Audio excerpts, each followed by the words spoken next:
And here we go, everybody. We got Zeke and the stage. Hey, everybody. Thanks for joining us tonight as Dustin lets me kind of hijack his channel for a little while and do some live readings from some of my works that are currently published and that are in the process of being released. So a lot of cool stuff planned for y'all tonight that I think you're really, really going to enjoy. Some of it's going to make you laugh, and some of it is hopefully going to give you nightmares. So that's kind of my goal tonight. Make you laugh really hard and make you scared really bad. So what we'll be doing is I'll be reading from my horror comedy. The first one we'll be looking at is Johnny Walker Ranger Demon Slayer. And then we're going to kind of shift gears and get into my Theodosia universe. And I'll read some stuff from The Dawning and The Gathering. And then we will move to the Gospel of Lilith. And then we will close it out with my book that is dropping on Christmas Eve called Night of the Blood Come. It is a horror comedy in the vein of Tucker and Dale versus Evil. So we will start funny, then we'll get scary, then we will end funny for tonight. Sounds awesome. There we go. Vickie says that's an awesome lineup. Good deal. And did you send the live link to Beth? I did. Okay. Yeah, she'll hop on when she can. Cool. Yeah, Vickie, because we were talking before the show, he's going to stop in between, so anyone that's up on panel and anyone down in the comment section can ask questions about each book. Yep. So we'll have time for question and comments after each little excerpt that I read, or not so little excerpt, just enough to so the thing about picking stuff to read, especially on live readings, is you want to have something that people can get the feel of the character and feel of the book without really giving away plot points. So you kind of have to be strategic. And like, there's some scenes that I really, really love in these books that I didn't pick to read live because of those reasons. And also, these scenes are a lot better when you understand and have read and have built up to them. So I kind of picked some stuff that's a little bit more towards the beginning of the books, just so you can get the feel of the character, the atmosphere of the book, kind of get an idea of what it's about. Although the gathering will be different. That's the second Theo book. I picked one of my favorite scenes in there because it's absolutely terrifying, and I will give you a little context about it once we get there to help you kind of put it into perspective. But I did not want to pass the scene up. It is by far one of my favorites in the Dreadful Death series, the 3-book series. So awesome. And, I'm going to share this out again, and just in case anyone missed it.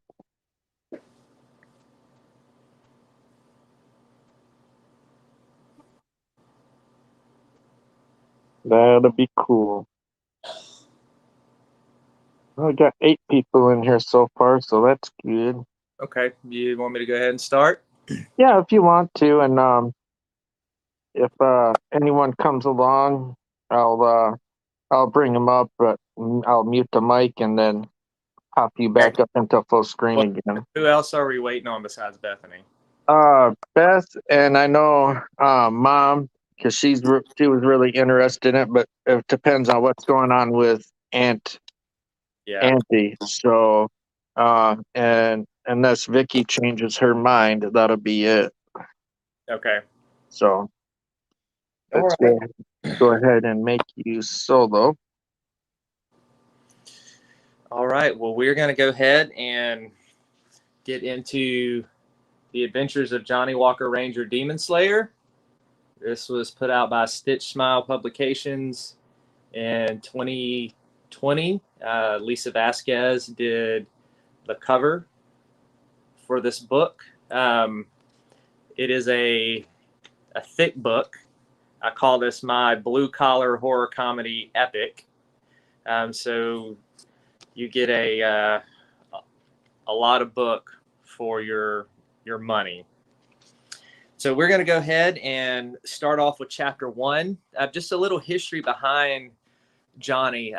Johnny is my first novel that I was able to get published, and I wrote Johnny at a very, very low point in my life. I needed something to make me laugh. And it is a combination of my love for the Evil Dead franchise and Ash Williams, mix that with some South Park style humor, and you get Johnny Walker Ranger Demon Slayer. It's violence wise, it's got some of that over the top violence that we've come to love from the Evil Dead franchise. It's politically incorrect.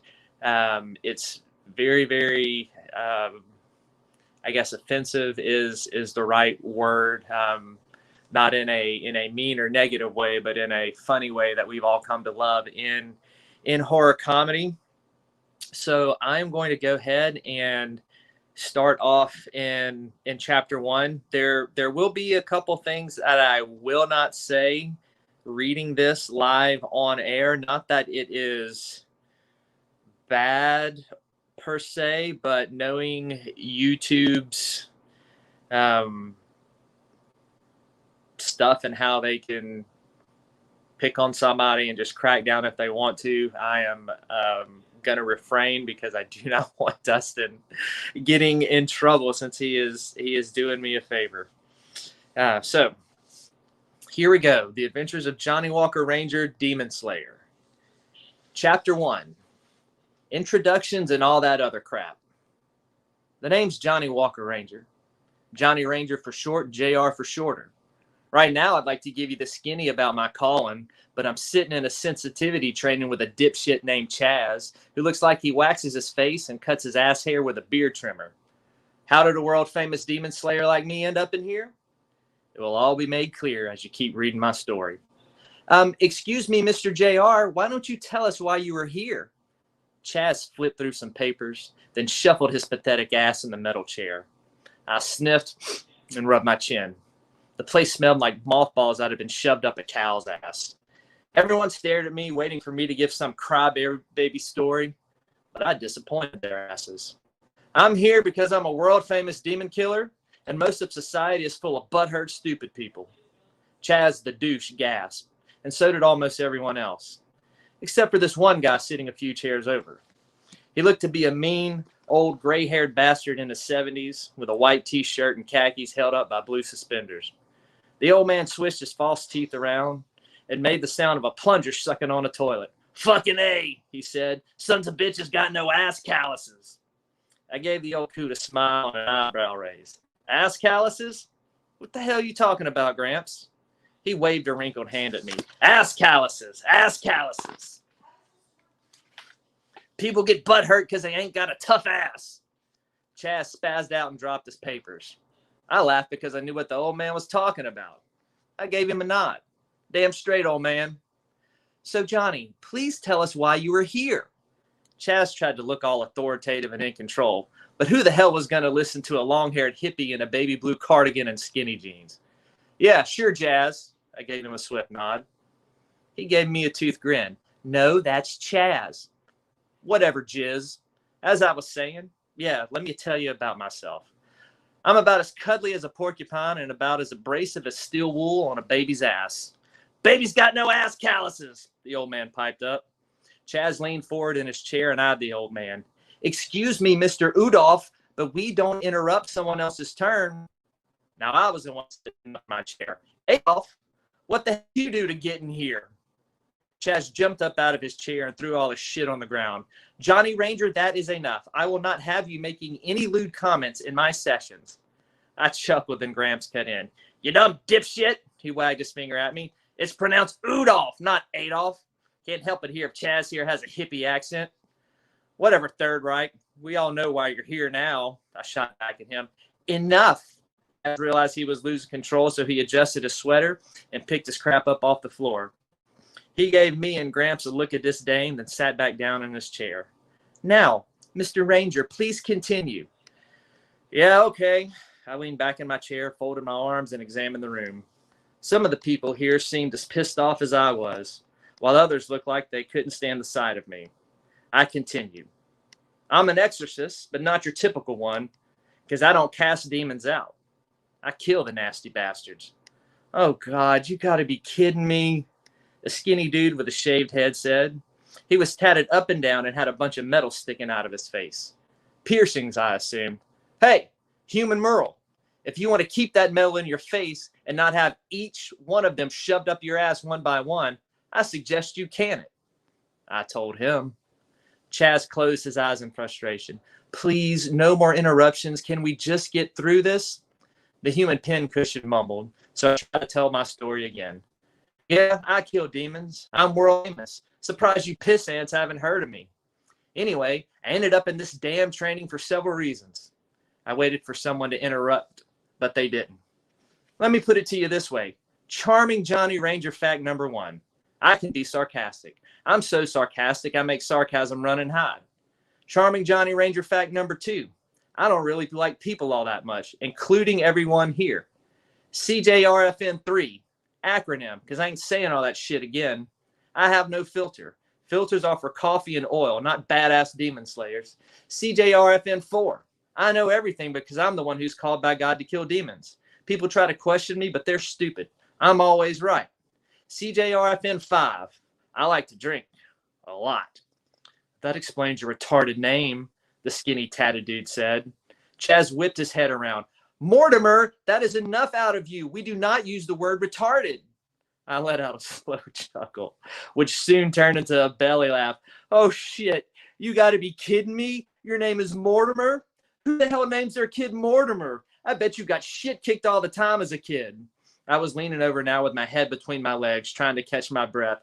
You sound like a fucking Sesame Street character. I almost fell out of my chair giggling.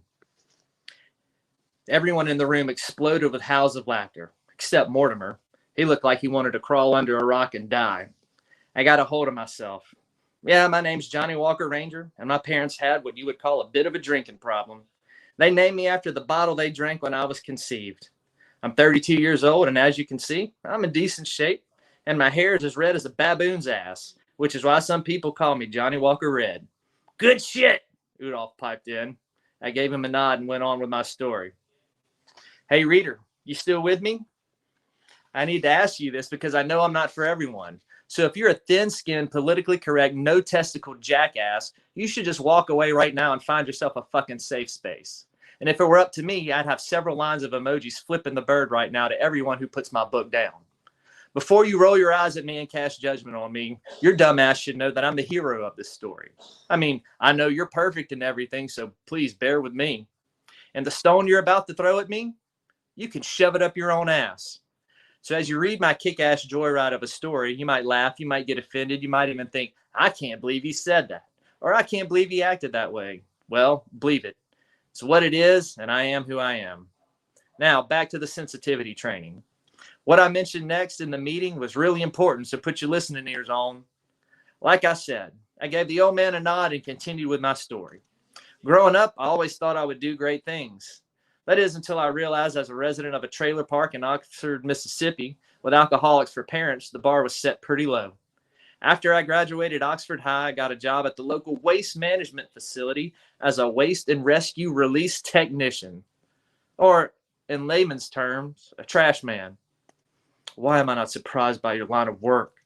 Mortimer mumbled. I flipped him off and kept going. Realizing I was never going to amount to much, I turned to the medicine of my parents. I went to work, rescued waste, and then went back to my Airstream Silver Bullet, put down a 6-pack of Natty Light a night and over a half a bottle of Rich and Rare. I settled into Loserville and was getting along there just fine. Every weekend, my brother would come over and we would get hammered, watch Bruce Campbell movies, and then feel a little better about our lives. Little did I know, my life was about to take one hell of a dramatic turn. That is the end of the first chapter and your introduction to Johnny Walker Ranger Demon Slayer. Oh, good. You got a visitor. I got a visitor. Yeah, you want to guess who? Is it Beth? Bethany? Yeah, it's me. Keep Hey, reading. Beth. Well, I was doing, I just finished Johnny. Oh, that sorry. first chapter. Sorry about that. I just put my oldest down. It's okay, baby. So yeah, pausing it right now. If anybody has any questions, comment, feedback about what they just heard. I'm going to highlight so you can see. There's Vickie. As she said, I've got to read that. And everyone's saying, hi, Beth. Hi, everybody.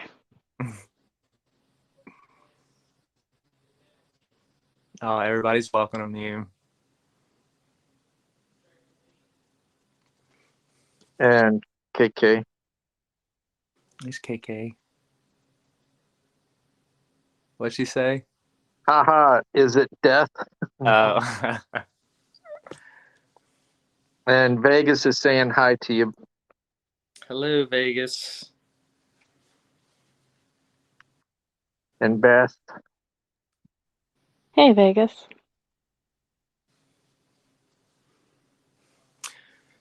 All right, so that was Johnny Walker Ranger, Demon Slayer. It is on Amazon, paperback or Kindle, whichever you prefer. You want to show the book again, what it looks like for him? KK said Johnny Walker's a bad, bad boy. Yes, he is. So this is it. This is the cover. And it is good. I've got it myself. I take it to work with me every day. I'm going to reread it again. It's funny. Yeah, it's one of those books that it just kind of builds and builds and gets more. It's funnier and more insane as it goes along. Yeah.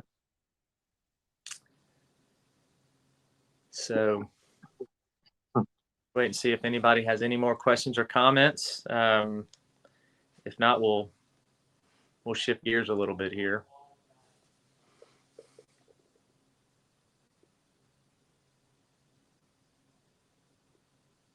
I think they're all excited to hear you read more is what it is. I hope that's the case. Yeah. So that was Johnny. Now we are going to shift gears here and get into my Theodosia universe. This is really probably what everybody's waiting to hear, because we have talked about Theo so much on the show and my experiences with her and her influence on this book and how this entire series was dictated to me by her. Right before you go, there's a question real quick from Vickie. What's it say? Oh, is there anyone in particular you base Johnny off of? Bethany would probably say me. I would, yes. Yes. I would say you, yes. Johnny would be me if I had no consequences for my actions. In a way, it's I kind of took my sarcastic humor and put it into overdrive and was like, how would I act if I was in this situation and I wouldn't get in trouble? And then I kind of mixed that. Ash Williams was definitely a huge influence on Johnny. You'll see that in the book as well. Johnny actually names his demon killing team the Bruce Campbells. And the book is about him figuring out the way he stumbles upon the way to actually kill demons, not just cast them out, but to actually kill them. And so that's what he discovers. And then the rest of the time he is building his demon killing team called the Bruce Campbells to save Oxford, Mississippi from a demon apocalypse, which he brings on himself. That's one of the big plot points in the book of one of the stupid things that he does to cause the demon outbreak.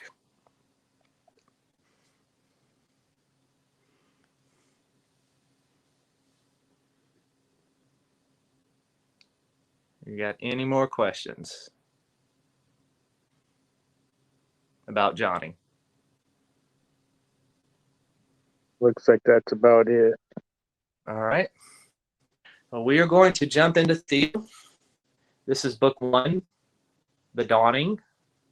Book 1 is a very, very creepy, atmospheric book where Theodosia is first getting introduced to her own darkness, where she first is introduced to her guardian demon, Hophni, and where she first starts to explore her psychic abilities, which I call them mind powers in the book because it was written in, the story takes place in the 1800s.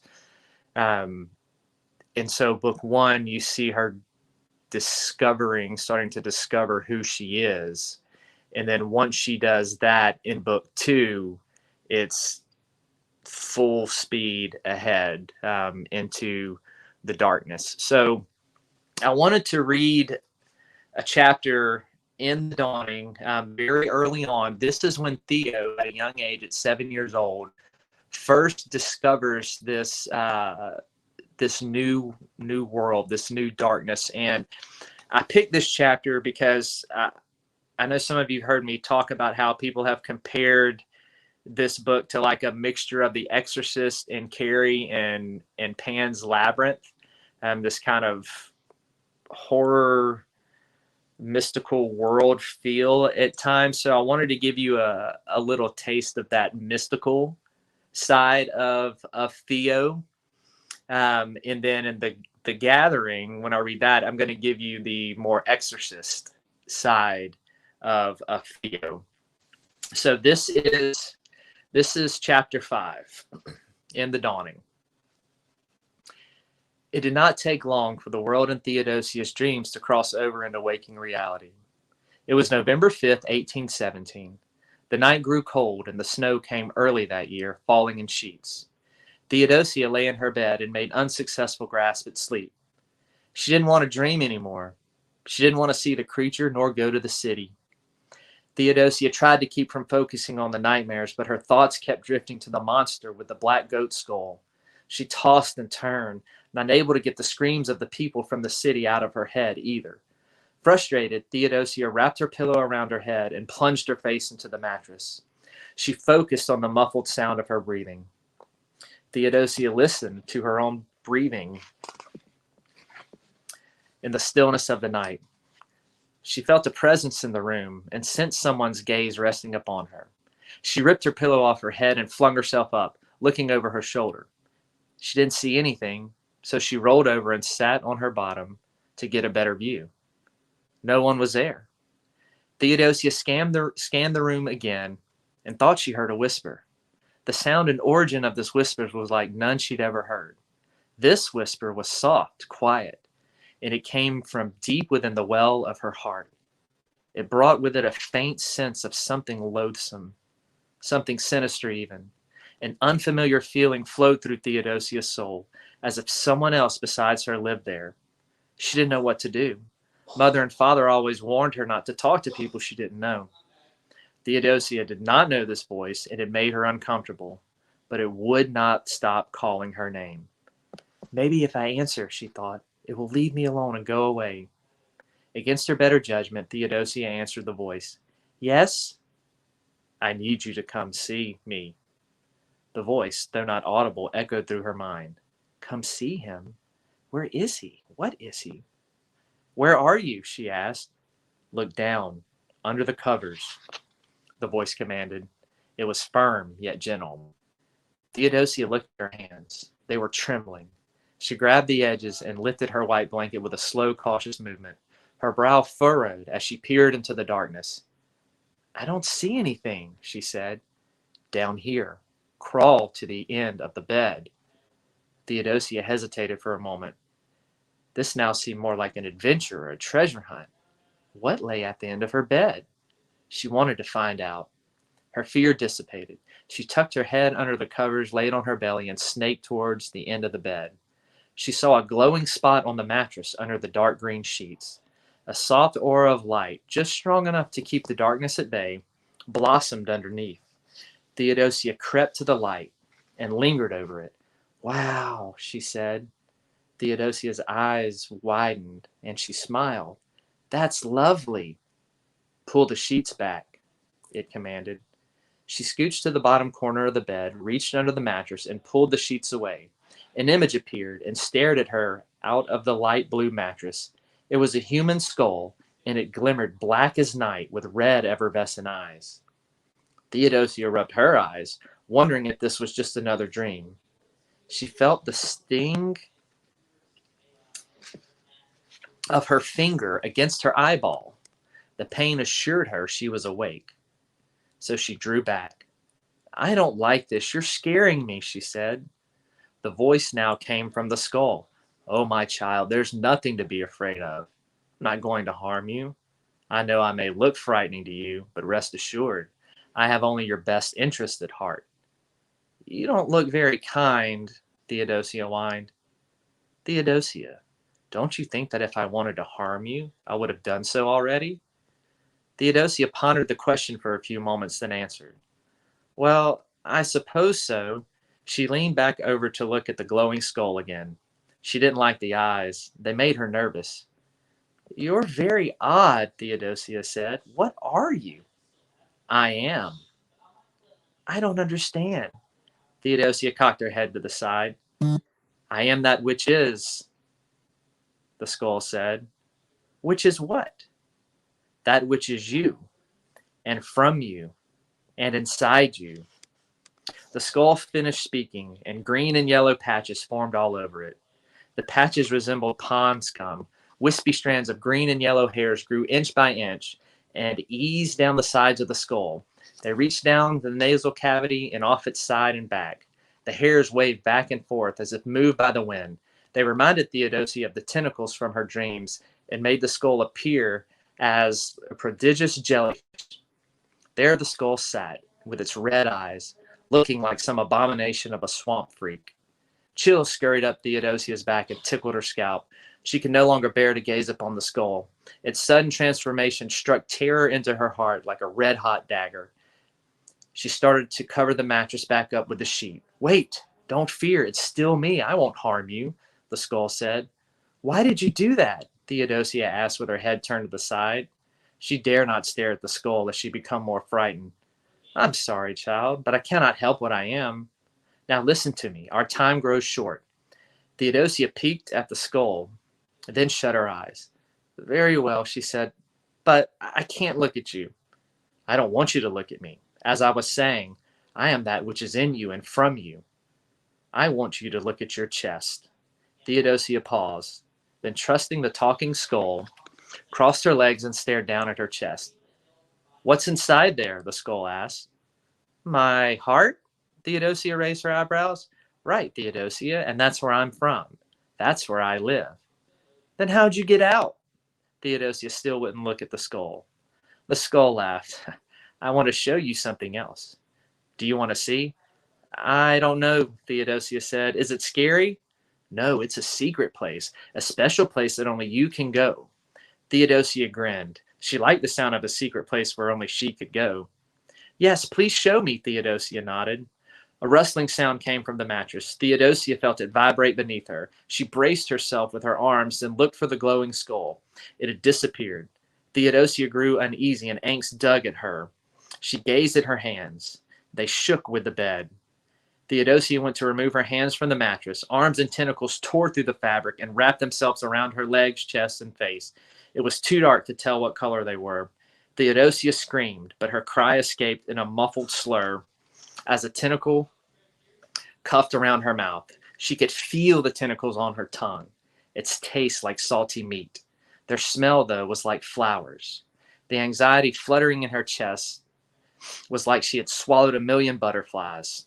The arms and tentacles pulled her down, and she sank into the mattress. And I'm going to stop there because the place that she goes next is a big part of the book and a place that she goes often to receive instruction and revelation. And so I'm not going to give that away. But that is towards the beginning of the dawning, when Theo is first starting to explore the darkness of her heart, and these entities are starting to prey upon her. That's awesome. And Vickie says, "No, don't stop," with a crying emoji. Yes, I can't give it away. I do. I want you to read this place. I want you to experience it on your own as you read the book. So I'm going to stop there with that one. So we can take questions and comments now, or I can move on to the gathering, and then we can just pause there and do questions and comments about Theo in general, because this picks up several years later into the story. I'm good with either. And Vickie says she's already addicted. Well, good. And I'm glad. And she was saying, "No, Theo, don't pick up the skull." And I said, "I'll take the skull, hold it high, and say, I have the power of Grayskull." Yeah. Yeah. Vickie, I'm sure we can hook you up with that. Oh, sign. Yeah, absolutely. I have some extra paperback copies of The Dawning here in my possession, so I can definitely get you one of those. I do have, if anybody wants autographed copies of Johnny, I have 2 left right now. So it'll kind of be first come, first serve before I put another order in.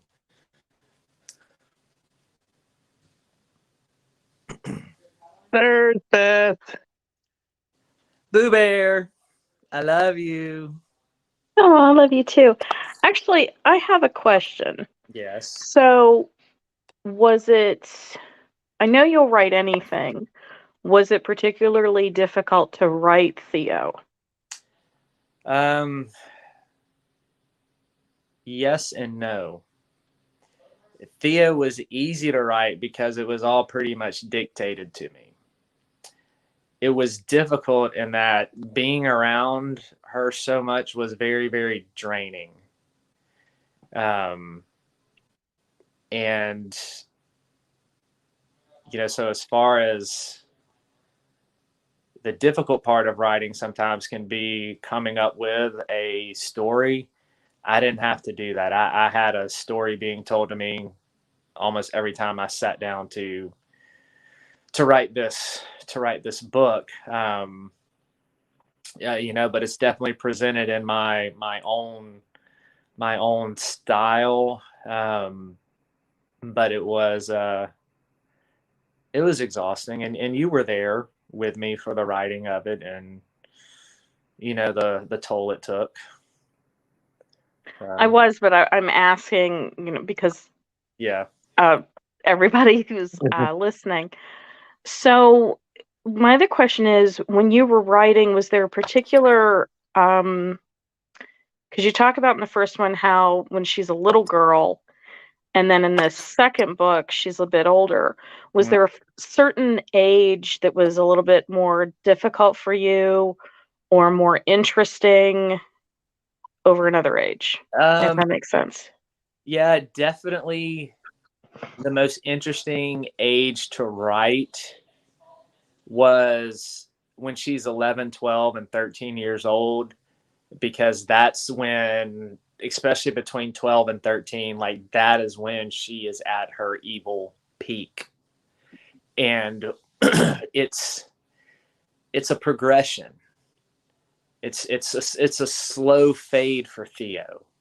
Like you see just this innocence starting off at 7 years old, and we follow her story all the way to 13, and you see these evil forces just chipping away, just totally stripping her of her innocence. And so I've had some people tell me that that's really the most terrifying thing to watch in this book, in this series, is just Theo's evolution. And I mean, I can understand why, because I don't speed up the process. Like I want you to feel and experience each change that she is having and bring you in depth to it, and make it uncomfortable and terrifying. Vickie had a question too. Yeah. How long did it take you to write The Dawning? Ooh. So I wrote the whole series at once. It was originally one manuscript, but it was way too long to publish as one book. It was like 130,000 words. Holy crap! Yeah. So, in a lot of indie publishers, won't take anything over 120,000. So that was one problem I had. So Raventail does their books in series, and so it kind of worked out perfectly where the dividing points in the book are. It worked out to divide into 3 books. From like, so you want to know from just like start to when it was actually published, or when I actually finished the manuscript? Well, I actually finished the manuscript, but I am curious because you touched base on it just then. But like, how did you know when to stop the first book and go to the second book? So did you pick that out, or did they pick that out? No, I picked it out, and that's what was crazy. They were like, go through and find some stopping points. And when I went back and looked, and this was not intentional, the book divides perfectly into 3 sections. Oh, wow. Almost word count for word count. So it's almost like it was meant to be. Yeah, it's literally like in thirds. But the whole manuscript, I think I started in 2018 and finished in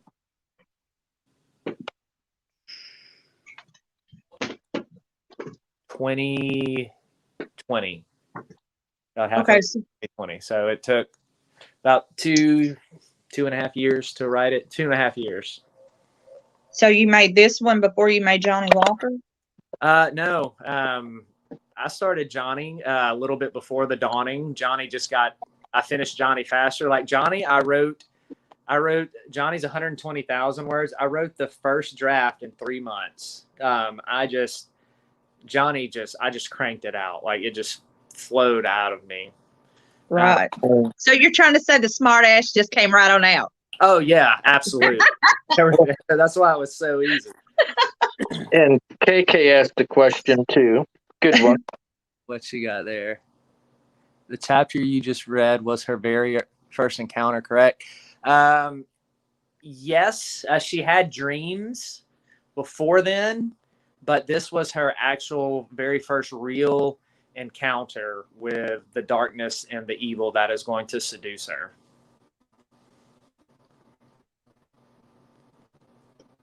Wow.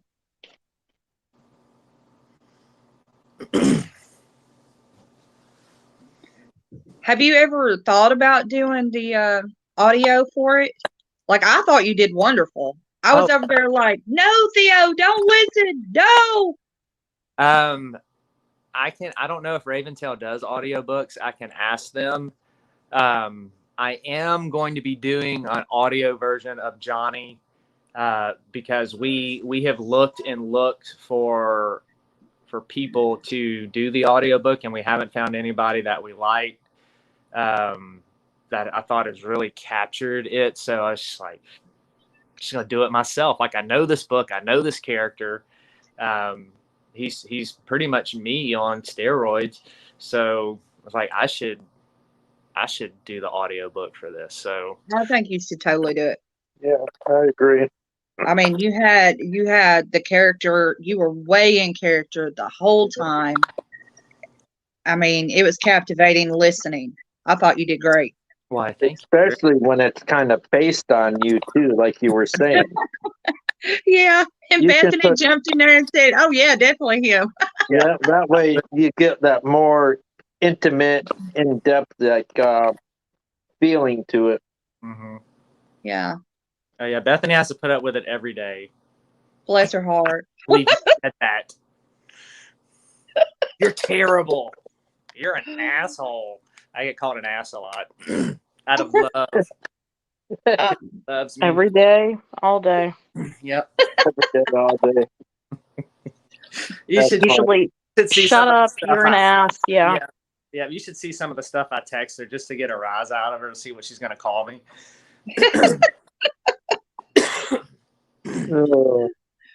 Oh. I even show some of them to Dustin at times. Thanks. What'd you say, Dustin? I said it's a trip. I keep imagining Bethany taking a frying pan, holding it up, and taking a picture and sending it to him. Yes. You know, while you're at it, for anyone that hasn't seen, do you have Theo right there by you? Of course I do.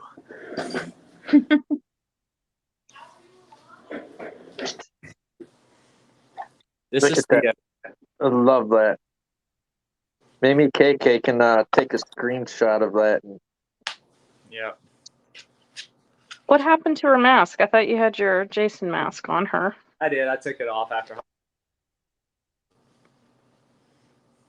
She's pretty. Yeah, Look this at is that. Theo, and I picked up this doll because it looked exactly like her, almost exactly like her.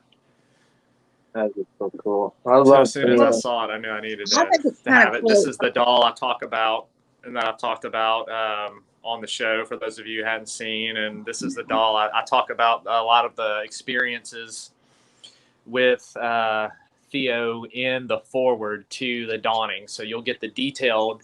If you pick up that book, you'll get the detailed version of everything that happened in the writing of the book. I think it's pretty cool because it looks like she's got like a skull look to her face. Mm-hmm. Mm, You know, it's got the dark green eyes and Yep. Yep, got her at a Spirit Halloween store. Where I picked her up at. she's pretty. She's definitely creepy.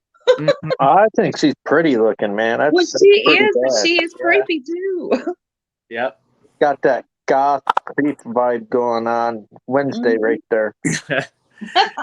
Yeah, she does. Gonna dance, dance, dance with my hands on my head. Karaoke time with Dustin.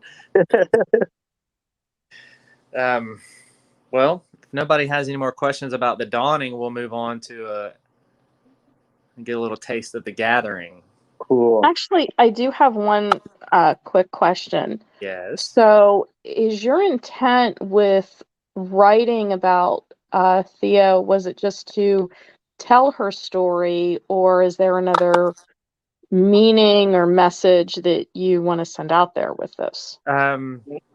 Her her desire in the book was to have this be a warning to people, that the forces of darkness are very, very real and very sinister and very dangerous. And I think it was her way of, you call it redemption, call it trying to redeem whatever she had done. But she wanted her story told as a warning. So Very cool. that's what I did. And the book, you can ask Bethany, the visitations got so intense at times. I wanted to quit writing the book. I didn't even want to get it published. Especially in the beta reading phase. Talk about this in there. In the beta reading phase, my beta readers, some were seeing Theo, some were having nightmares, and I was like, do I really want to publish this if it's having this kind of effect on people? So I really wrestled with that, and I prayed about it, and I still really felt the Lord's leading to publish her story, and to not quit, and to not give up on it. So we'll see what happens with this series. KK says, I think she's so beautiful. She is. Little pretty Theo. I'm gonna mute my mic. Don't go anywhere, Vickie. Stay up with us. All right, we ready to get into the gathering? I'm ready. All right. I'm ready. Okay, so the gathering, the section that I'm going to read, Theodosia, I think at this point, I think she's 11 now. And the scene I'm going to read is when the first time that she gets full on possessed. And the setting is she's in her room and her mother is doing some spring cleaning, and she pulls away Theodosia's dresser, and she finds this really sick and twisted mural that Theodosia has painted on the wall of her family and Hophni, her guardian demon. And so this is where the scene picks up with her mother, Sarah, finding this painting. So here we go. The demented mural Theodosia had painted glared back at Sarah in all of its macabre ghastliness. Oh, dear sweet Jesus, what in God's name? Sarah gasped, placing a hand over her mouth. Theodosia sat on the edge of the bed. She had forgotten about the drawings. She slid off onto her feet when she observed her mother's reaction. What is it, Mother? I promise I didn't hide any food back there. Theodosia placed a hand on her mother's back. Theodosia's cold hand raised all of Sarah's flesh. She'd never been repulsed or afraid of her daughter's touch until now. Sarah took a small step back and lowered her trembling hand. She turned her head in a brisk motion and glared at Theodosia. Her wide eyes swirled with a concoction of angst and horror, her shoulders rising and falling with heavy breaths. Theodosia studied Mother's expression. Sarah's eyes were about to pop out of their sockets, and her bottom lip quivered. Her skin was pale and her cheeks flushed. Sarah eased her gaze back to the artwork without saying a word. Theodosia stepped around her mother to see. Oh no, I just lost my place. Thank you, Kendall. Hold on, bear with me. Okay.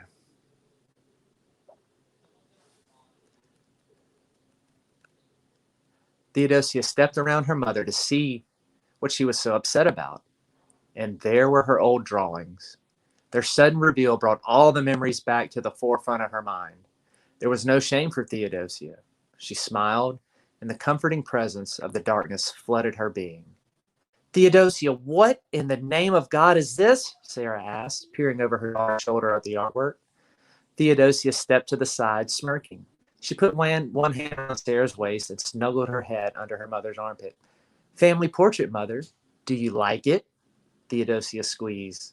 Sarah felt like millions of tiny worms were trying to burrow into her skin. She yanked Theodosia away and placed her hands on her daughter's shoulders. Sarah looked at Theodosia with sternness. Her eyes burned with fire, and she shook her. What is the meaning of this? Sarah gnashed her teeth. Theodosia grinned, her unwavering face still staring into Mother's. Then she pointed. That's the creature from my dreams, Theodosia said. Those people being swallowed by the tentacles, they're in my dreams too. The old man, I visit him. His name is Barry. And that other creature, that's Hophni, my guardian. I really like him. Theodosia's eyebrows danced up and down with each word, pronouncing every syllable with care. Sarah's airway tightened. Her hands went numb, and the curdled breakfast crept back up again. Her eyes left Theodosia, then fell to the drawings once more. She saw the one with Hophni killing her, Charles, and Jillian. It was like someone punched her in the gut. She slid her hands on her breast and gave a slight bend at the waist. Theo, how could you? Sarah moaned. What's the matter, Mother? The facade of your precious happy family unraveling before you? Theodosia's eyes grew dark, but her smile remained. Sarah slapped her hand over her mouth and her eyes bulged in panic. I could kill you right now, rip you in two with my mind and mop the floor with your carcass.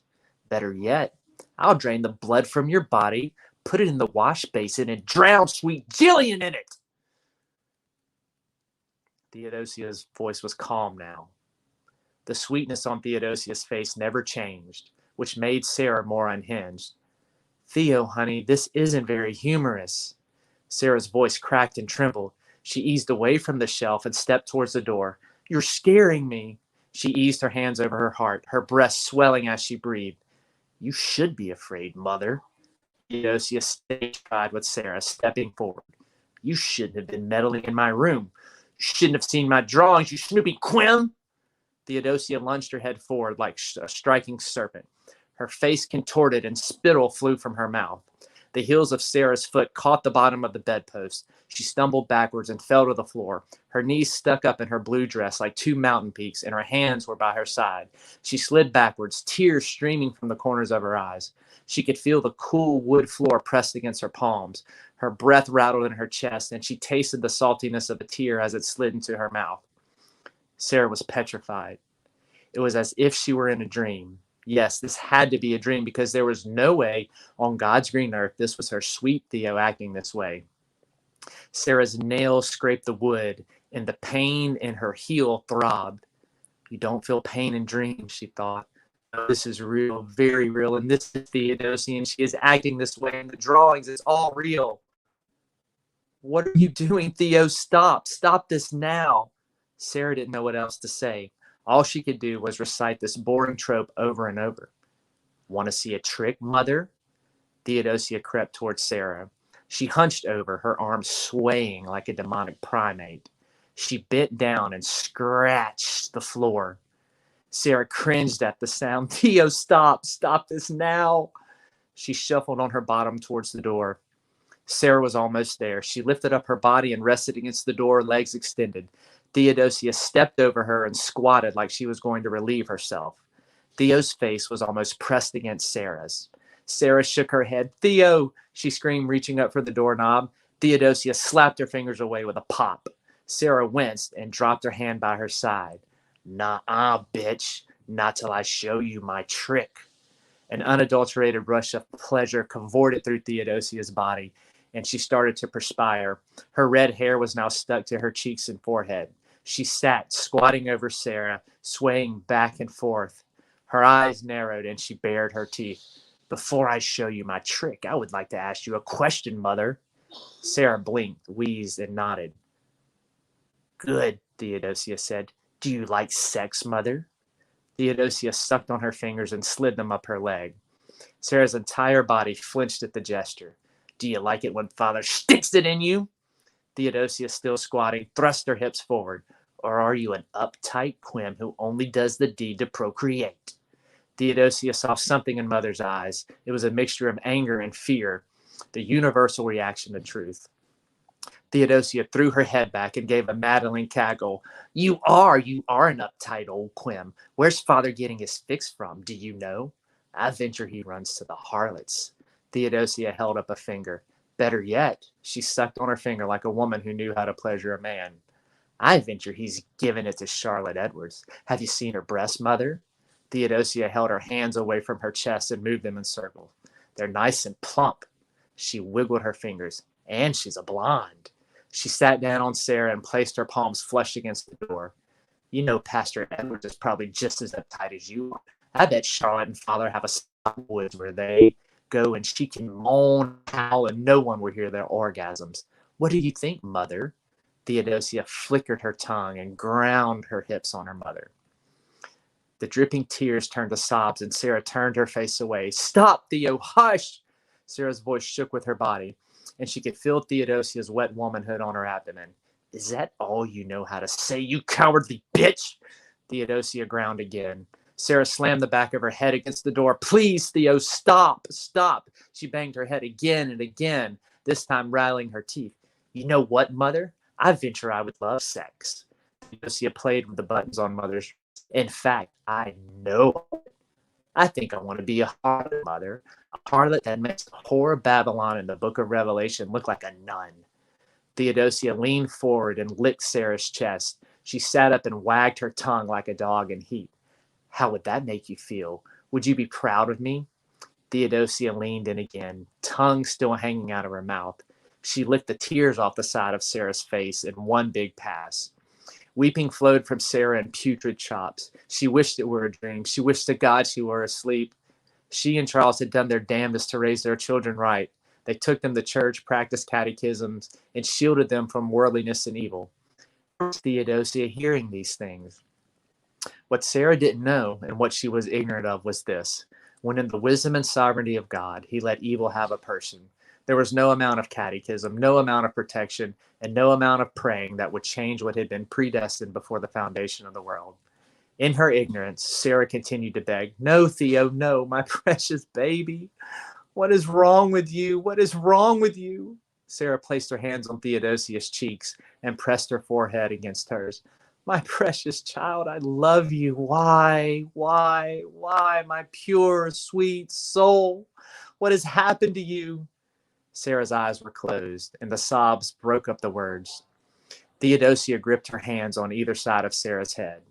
Sarah could feel Theodosia's warm breath settling on and off her like a dense fog. It smelled of metal and dung. Sarah's skin grew clammy, and the cold sweat of her forehead beaded against Theo's. All the moisture left Sarah's mouth, and her tongue was like a rock of salt. Theodosia peered into Sarah's eyes. Sarah gazed back at Theodosia. Theodosia saw in her mother a soul raped by terror, held motionless by the shackles of fear. The words Theodosia spoke next would do much more than shock Sarah. They would cripple her heart and shatter the fortitude of her mind. Pure soul, Mother, Theodosia growled in a gravel-laden voice for several seconds and ground again on Sarah. My soul has been being fucked by the darkness since I was 7 years old, and I'm about to give birth.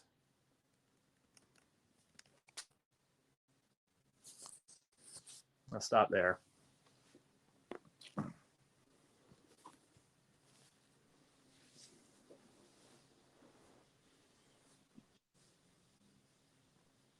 That was really good. Holy crap. So Wow. There's more to the scene, but I'll stop right there. It's one of my favorite scenes in the book. In the gallery. That is definitely intense.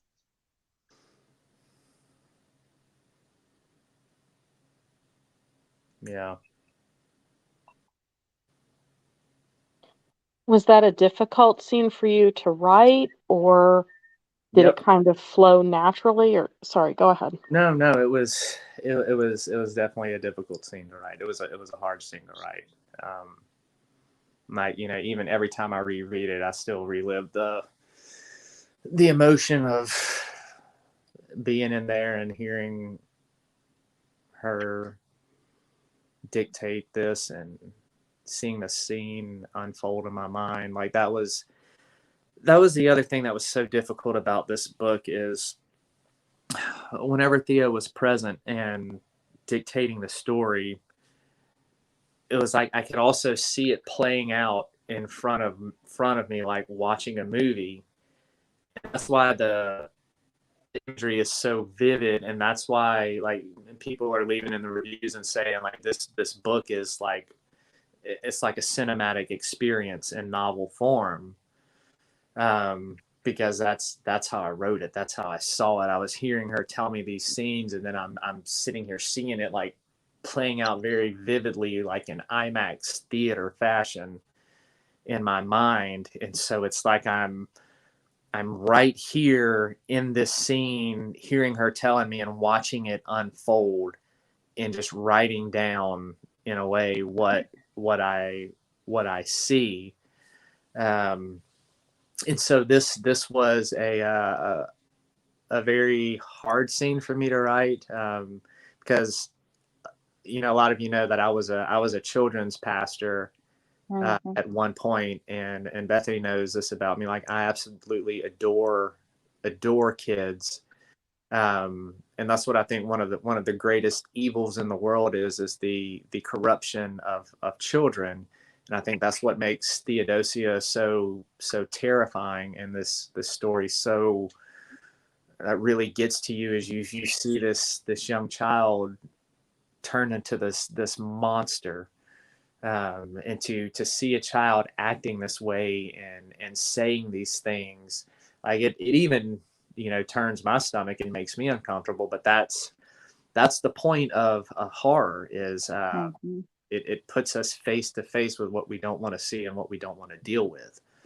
But yeah, this was a tough scene to write. It was definitely intense. Like it was like it put you to where you almost felt like you were the mother and you were wanting to jump in. Mm-hmm. So I hope you don't like. I've got to ask a question. I hope it's not a spoiler or anything, but does her mama go to take her to get exercised? Because I'd be like, the first thing I'd have done is grab a Bible and I'd have be healed that child right then. I'm just saying. Yeah, there's some things that they do in the story. I will tell you what happens in this book between Theodosia and her mother. You will not see coming for a mile. Okay, so that's another question. So, as a writer in books in general, okay, how do you keep writing without giving the plot twist away?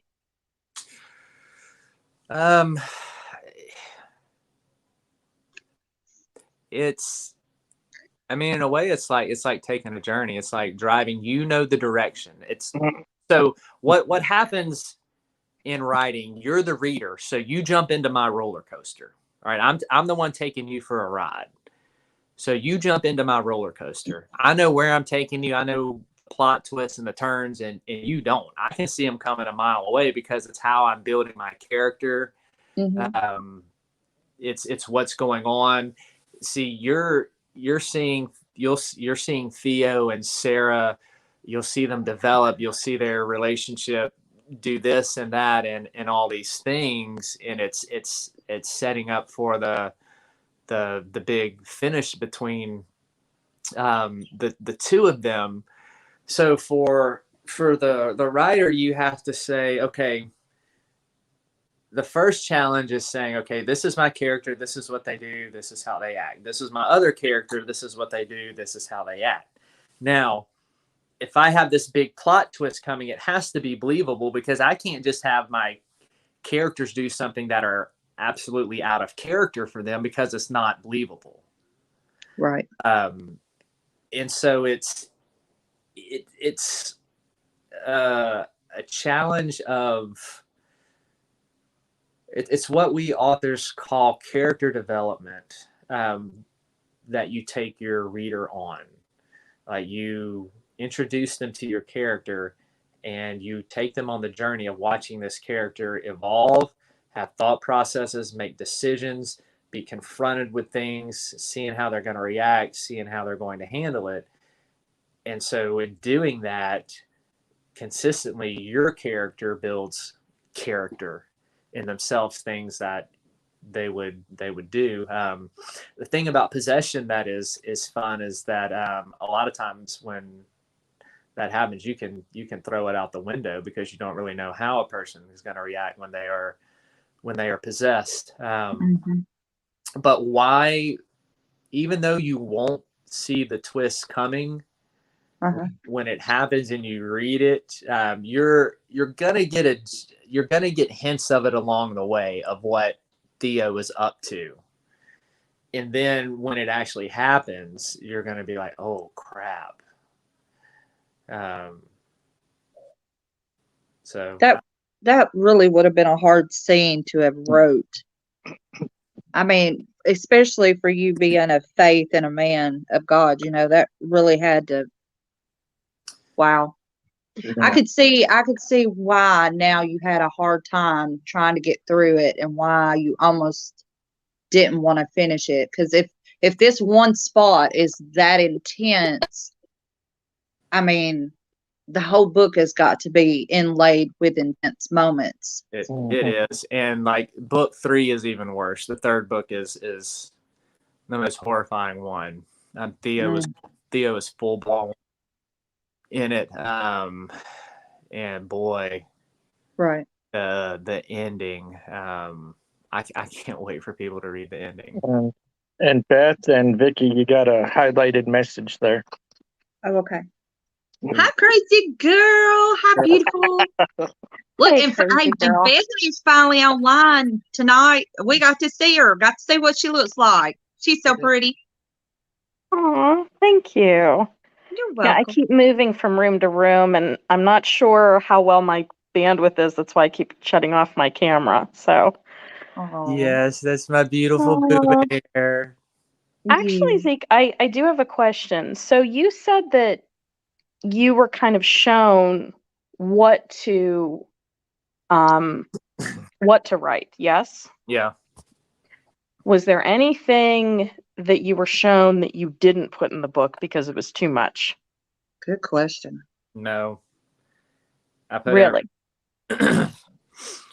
And I mean, there were times that I was like, I'm not writing this. How come?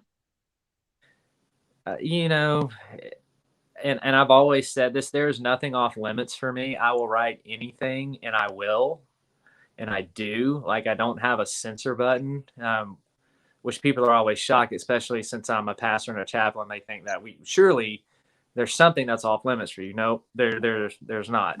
Horror is horror, and if I want to tell a story, I want to tell it how I need to tell it, no matter what it includes. But this one was hard because there was a sense of reality to it.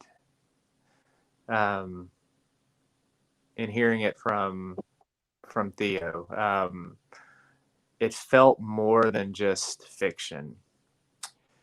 And especially like my love for kids, it was just kind of like, I don't want to write this. Like, I'm gonna write it, but it's not not really taking pleasure in it, if that makes sense. So with your visions, were you feeling her emotions as well? Mm-hmm. Bless your heart. Yeah, that's why this book is so visceral. It's raw. But can it also explain why it's so intense as well, though? Mm-hmm. Yeah, it's very intense. Mm-hmm.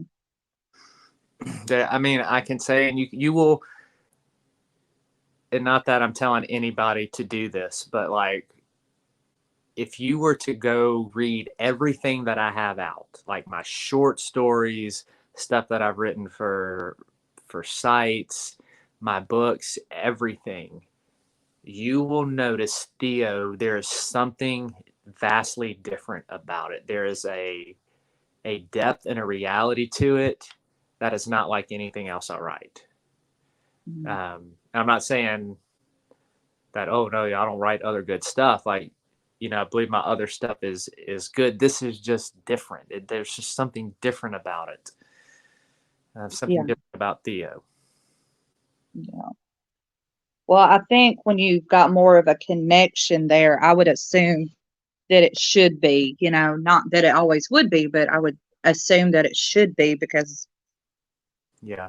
yeah. And it's like, there's a connection with Johnny because it's, me in a way, but Right. Johnny does not carry this same depth. I mean, that could be because it's a horror comedy, but there's just something different about this one. Well, and the feeling, like you said earlier, like Theo, it's almost like a regret of the steps she made, and she wants to kind of redeem herself by maybe help guiding someone not to follow in the same steps, or if they start to follow in the same steps, that it's not too late to change. It's not too late to ask for help. It's not too late to redeem yourself, Yep. It's really intense.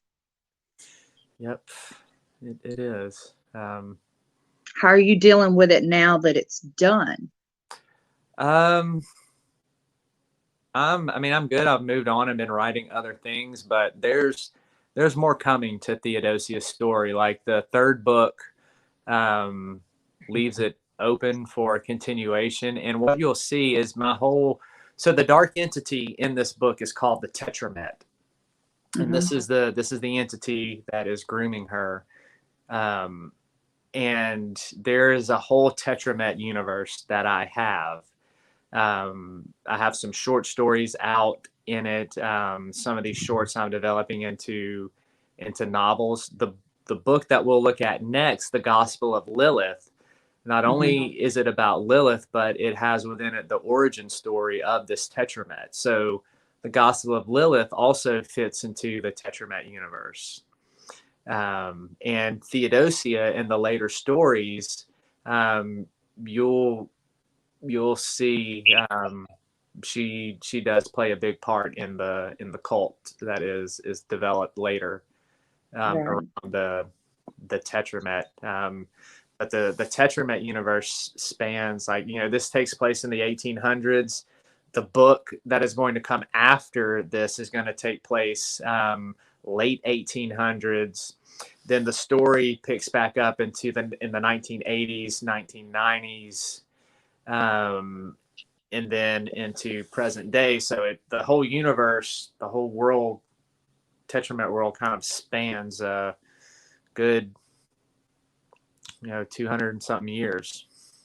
No, it's crazy. I can't wait to see what you pop off with about Lilith. Are you going to tell? Okay, so I'm just going to jump in. Please tell me you're going to tell us what the rabbis had to say. Yeah, so the story, and this is a good segue into Lilith. Let me go ahead and pull her up. So Lilith is a later tradition that was developed in Jewish literature and in mythology. Getting kind of closer around the Dark Ages is when she really became popular. And the legend says that she was the first wife of Adam. And because she was so unruly, and because she was not going to be dominated by a man, she was cast out and done away with. And then Eve, who would be more submissive, was created for Adam. through Jewish tradition, they began to kind of equate Lilith with this outcast, and she began to become equated with the wilderness and with the jackals and the owls and the demonic spirits in the wilderness, which people ran with and later developed her as, this demonic entity full of bloodlust, this eater of children, the origin of vampires, and all of these other things just started to develop from her. So what I do in the Gospel of Lilith is something very, very creative. I take Lilith as she is presented in the Hebrew myth as the first wife of Adam, and I go along with the tradition that she does not want to be oppressed and dominated, so she ends up leaving Adam, and there's this whole world that begins to spin out of control for Lilith. She leaves the garden, she goes out into the wilderness. Lilith is looking for love, and she's looking for freedom, but she keeps finding oppression. She keeps finding abuse. She keeps getting betrayed. She keeps getting used. And the Tetramet, I don't want to give away how the Tetramet is involved with Lilith, because that's a huge, huge plot point. But Lilith and the Tetramet in the Gospel of Lilith are heavily, heavily, heavily involved with one another. So what I do with Lilith and the Tetramet is I take these two characters that I made up, and I didn't make up Lilith, but the mythos that I began to make up for her in this book, I take her and the Tetramet and I just kind of insert them into Old Testament stories. I insert them into story of Nimrod. I insert them into the story of Enoch. I insert them into the story of the flood. I insert them into the story of the Exodus and the Passover as well. So this book is Jewish myth, also some Old Testament, also some Zeke myth thrown in there, and it's watching Lilith's journey and seeing just this. Lilith is a very heartbreaking book, because you see this woman who wants nothing but love and freedom and acceptance, and she can't find it, and she is abused and mistreated, and all that she suffers in this book and all that she goes through and all that she endures makes her into this nasty, evil entity that we've come to know her as, this evil Lilith demonic spirit. And so in a little similar fashion, not totally, it's kind of like Theo, like you see this downgrade of her into how we've come to view her today. But what you'll see with Lilith is, it's not like Johnny. It's not written in that style. It's not written in Theodosia style. It's a style all of its own. This is a horror fantasy novel. So this reads and sounds like the epics of old, just more modern language, but also with a lot more character development, a lot more emotion, a lot more description in there. So the scene I'm going to read right now is from the beginning of the novel.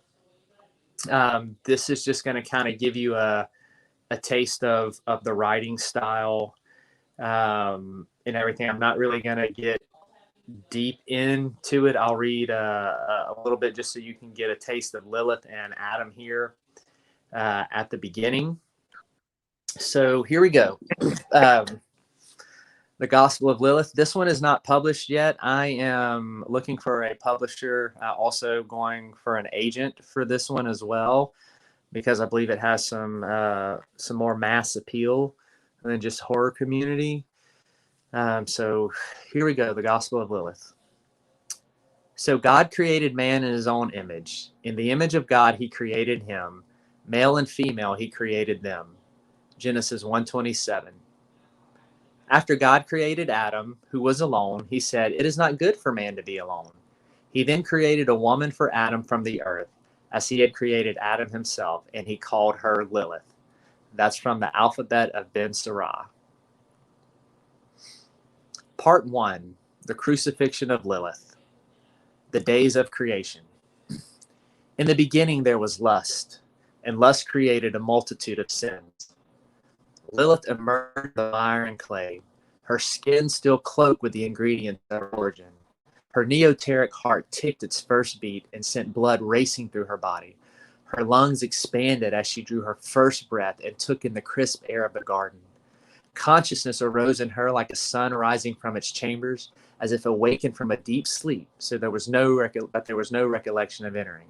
All of Lilith's senses sang to her in perfect harmony as she came to life. Her eyes took in the blinding rays of the sun. Lilith squinted, raising her hand over her brow to shield her vision. The rushing water of the river behind her echoed in her ears, and she heard a high-pitched staccato sound she would later identify as birds. A musky scent, flowing with a hint of nectar, arose into her nostrils.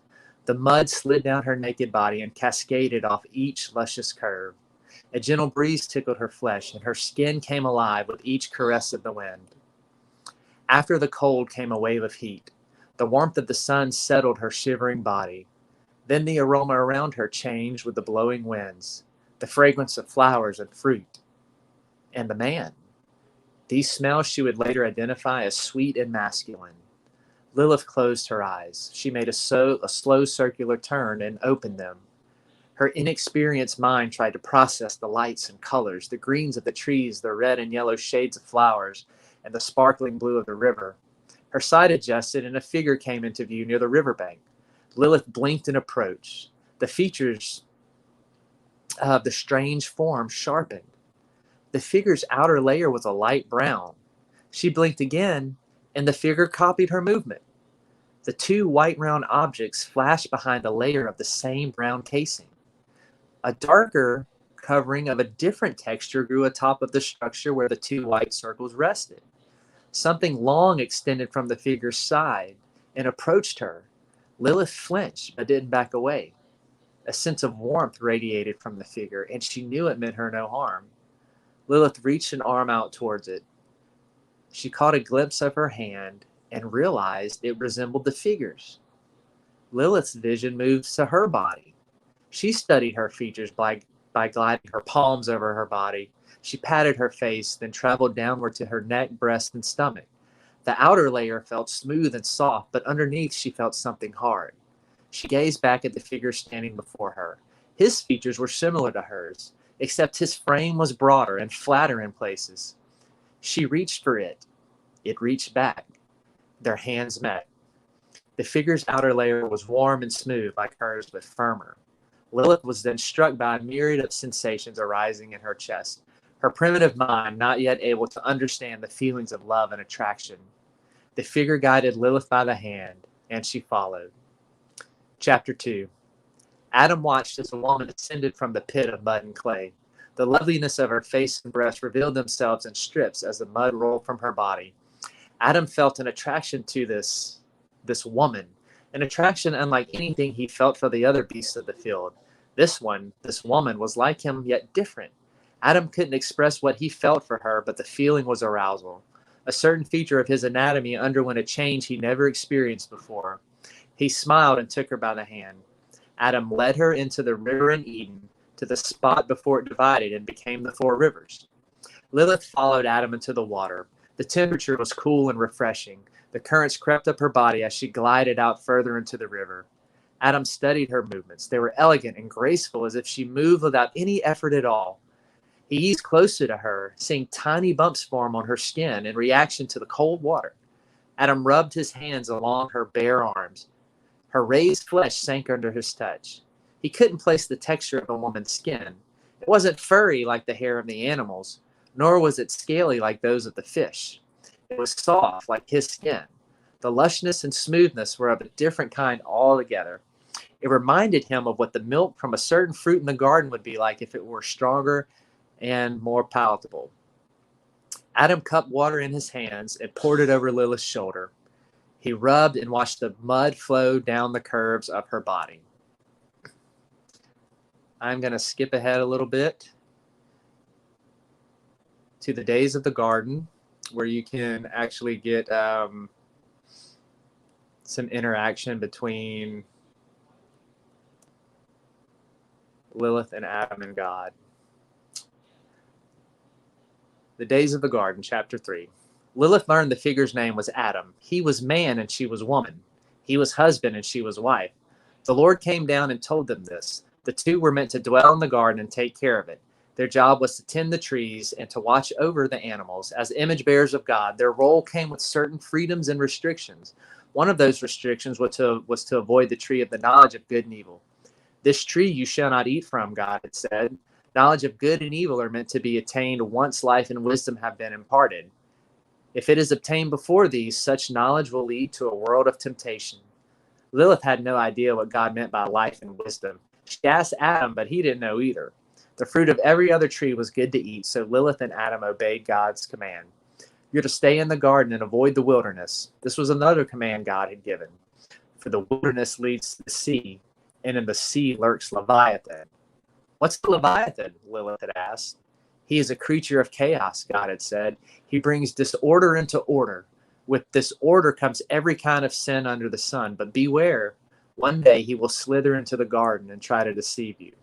The wilderness, the sea, chaos, what were such concepts? Why could they not go explore these places? They sounded evocative, enchanting even. For everything God said, he left a multitude of things left unsaid. To Lilith's ignorant mind, fear was not an idea or emotion she was in tune with. Danger had no meaning to her, and God's warning had no frame of reference. The couple's first few days together were nothing short of enchanting. It was heaven on earth. Emotions of love and satisfaction soared to the heights, to the fowls of the air. Lilith pleasured Adam, and he pleasured her. The fruit of the trees in the garden were exquisite, making their tongues dance with delight. Life was good under the hand of God in the safety of the garden. But as the days turned into weeks, the bliss of the couple's first communion faded just as fast as it began. Lilith's lust bloom growing larger than any tree of the garden. Lilith, Adam called. He knelt by a pile of leaves trying to figure out how to make coverings for their body. The nights were getting colder, and they needed more than warmth to let their skin keep warm. Yes, Lilith said. She sat near the fire Adam made. She watched his lean, naked body through the flickering flames. The shadows draped across his torso, painting him with black stripes. I think I've got it, Adam said, and piled up more leaves. Well, let me come and see. Lilith stood up and sauntered over to Adam. Her bare feet slid through the tall grass, its blades tickling her thighs. She gazed down at the leaves with a smirk and placed a hand on her hip. I think the dirt looks more comfortable. What? Adam furrowed his brow. I've been working a long time on this. He stood to his feet and brushed his hands off of his legs. Lilith draped her arms over Adam's shoulders. You see anything else around here you want to work on for a long time? She tilted her head and winked. No, just the trees, Adam said with a sly grin. Oh, I doubt that. Lilith leaped into his arms. Adam caught her. Can we on the leaves? Lilith asked. And I want to be on top. Adam grabbed Lilith's arms and unhinged him from his neck. He tossed her on the pile of leaves. No, woman, not this time. Lilith hit the ground with a thud. The leaves crunched and scattered under her weight. Her backside throbbed as waves of confusion clouded her mind. Why did he throw me? She huffed, sat up, and stared at Adam through the locks of her disheveled hair. The slight pain and Adam's aggression aroused her. He's joking, playing games with me again. Lilith narrowed her eyes and bit her lip. She ran her fingers through the foliage and rose to all fours. You know, she said, the fur from some of the animals is much softer. Why don't we kill them and skin them? Then we'll really have something comfortable to lie down on. Lilith licked her teeth. She crawled towards Adam on all fours and snarled. Adam frowned down at his wife. She resembled a lioness in heat. I will do no such thing, he said with a huff, nor will I do such a thing as let you be on top anymore. Lilith's eyes widened.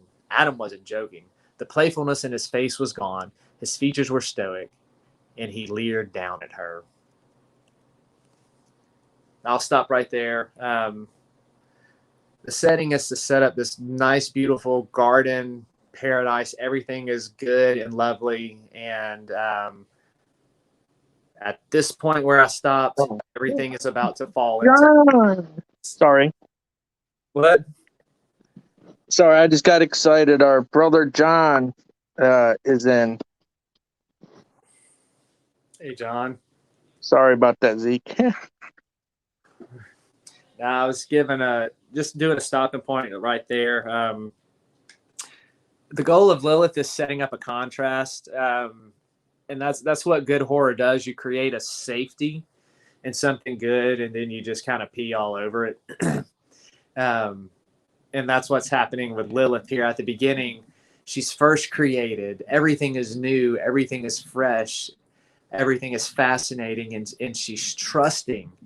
And we read up to this point, things are good in the garden. Things are good with her and Adam. And now, just after these first few chapters of introduction of everything that is peaceful, things from here on out are going to take a total downgrade in the life of Lilith. But I read that. I know the beginning is not usually what you think horror is. So I wanted just to kind of read this to kind of let you see the style difference. If that makes sense. Mm-hmm. So with this one, did you have a conflict with your faith while writing this? No, not at all. No, not at all. This was originally a short story that I had published, and oh boy, when this thing came out, I got crucified for it. I might as well have been crucified with Lilith. I figured you probably did. I figured you had a lot. Now, because there's sex in it, like not graphic sex, but Right.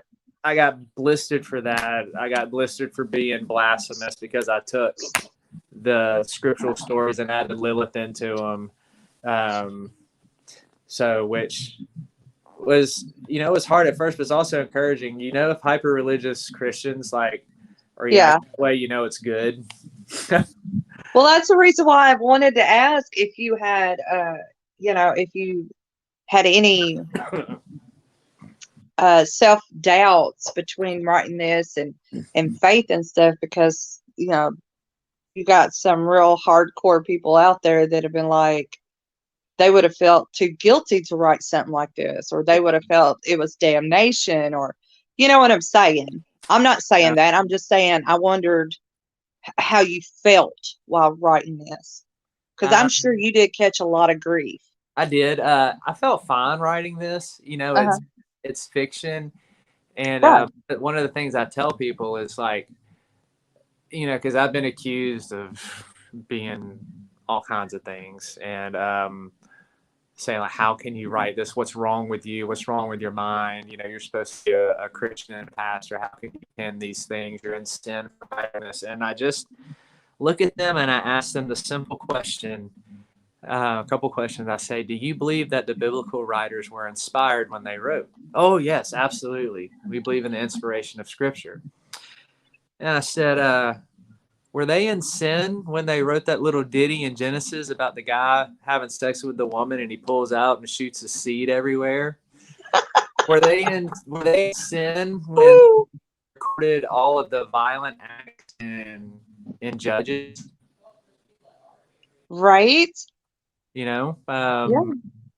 So if they're not in sin writing this under the inspiration of the hand of God, don't think I'm in sin for writing fiction, right, describing similar events. So good for you. That kind of shut them up pretty quick. Oh, I'm sure it did.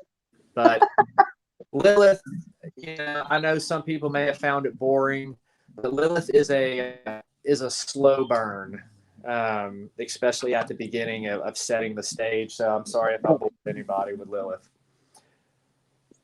No, I thought you did good. I mean, to me, you had to set the whole setting. So until you started with the whole basis of what everybody believes a Lilith is to be through, mythology or, Yeah. It's you just know. it's what I struggled with Lilith, because it is a little slow burn at the beginning, but through Lilith, there are so many plot twists in this book. I could not find Hey, something sorry. that I wanted to present that wouldn't give away too much. Because I even talked to my editor about it, and she was like, "Man," she's like, "There's so much in this book." She's just like, "I don't really know what to tell you to read. Just maybe pick something from the beginning that doesn't give away all the plot twists." Right. So Lilith, it was very hard to pick to read something, but once you get past this little introduction, it's balls to the wall, stories going. You're going to see the development of Lilith, her downgrade. There's lots of fighting in this book because it is a fantasy. So there's fighting with angels, there's fighting with creatures. So if you like that creature type fantasy fighting, there's a lot of that in this book. There's one of the other things I got slack for is what I did to the story of Noah. Oh, Going to hell, son. Going to hell. No, I'm just teasing. I'll just put it this way. Noah's flood may or may not have been caused by some sort of zombie outbreak that needed to be dealt with. That is a definitely plot twist and a half right there. Yes. There's a lot in Lilith. I wish, man, it's like I read the beginning, and I'm like, man, this sucks because I know it's slow, but I can't get into the good parts without giving away too much. So I apologize. We maybe should have. Well, no, KK said in chat, she said it was not remotely boring, no freaking way, and I agree with her. Okay, I just didn't know if the total switch from something like Theo to this was going to be too jarring. No, I think the 3 in itself was very broad spectrum would be a good way to put it, because you definitely have 3 different venues to choose from, and I thought all 3 were good. I think you're my new favorite author. Oh, I'm just saying. Thank you. If you like, there is so Lilith is kind of my horror fantasy style. There is, I used to write for Puzzle Box Horror. Mm-hmm. I wrote a story for Bethany on there called Phantom War. It's 4 parts. So if you want something that is really like true epic style horror, then you're going to want to look up Phantom War on Puzzle Box Horror. It's a 4-part story that I did. It is true epic style horror. Right. See, Crazy Girl said she wasn't bored either. Oh, okay. Well, good. I'm never bored. It's always awesome, Zeke. Always. And I know, just a little recap for people that are entering. Zeke has been reading some sections out of his books, and in a little while, he's also going to talk about some personal experiences he's had. There we go. Yep. Now, Zeke, this book you haven't published yet, right? No, I'm trying to find a publisher for it. So I don't have any type of release date or anything like that on it. I've got that one I'm trying to find a publisher for. Another one that plays off the Lilith mythos, more of the vampire mythos, called The Vengeful Lambs. Mm-hmm. I didn't pick that one. Maybe I can read that one another time, but I'm looking. That's a novella, which novella means that it's not a full-length novel. It's like less than 40,000 words. It's a short book. I'm looking for a publisher for that one. So it combines, like, if you like that real claustrophobic feel of Phantasm, Mm-hmm. with kind of the grit of From Dusk Till Dawn. I love this, Dawn. That's kind of the feel and the mood of this vampire story, The Vengeful Lambs. So I'll keep y'all updated whenever I find a publisher for that one. Sweet. Definitely keep us updated. Please. Absolutely. Well, anybody ready for some blood cum? Actually, in a minute, but I do have a question. Yeah. So, you know, especially being a horror writer, why Lilith? And do you have any personal experience Yes. with, say, Lilith? And I'm assuming you kind of believe that there's a type of maybe entity that's like Lilith? Yeah, while I do not believe that, I believe a lot of Genesis is historic. I think it's the ancient Near East mythology of how they describe their world, and I think we glean theology from it. It talks about man and talks about humanity and about our relationship with God. There's definitely theological truths in that, but to try to really root it and ground it in saying it is literal history, you're going to have a hard time based on just the type of writing that it is and the way that they wrote things in the ancient Near East. And so I don't think Lilith was ever real as a person, but I do think that there is a real Lilith spirit, this entity that is a very dark, feminine, demonic spirit that is very sexually perverted, that is very has this love-hate type of thing for men, that wants to seek to destroy men's life. My encounters with Lilith,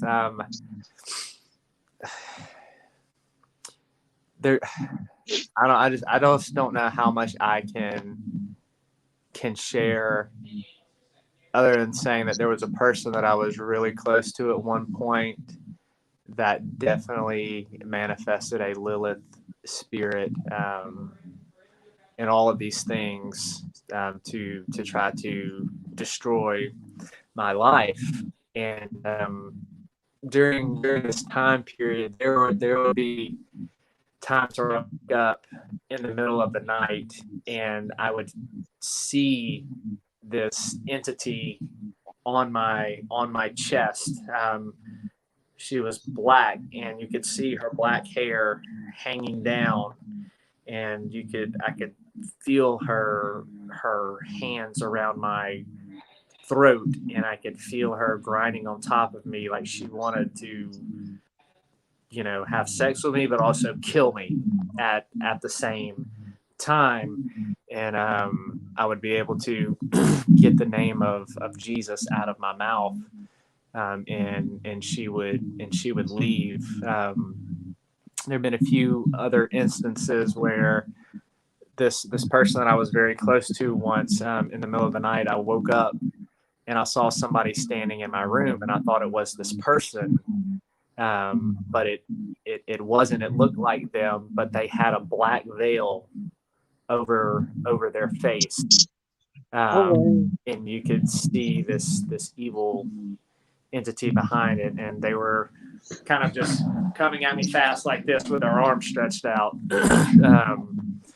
And I was able to rebuke it in the name of Jesus. So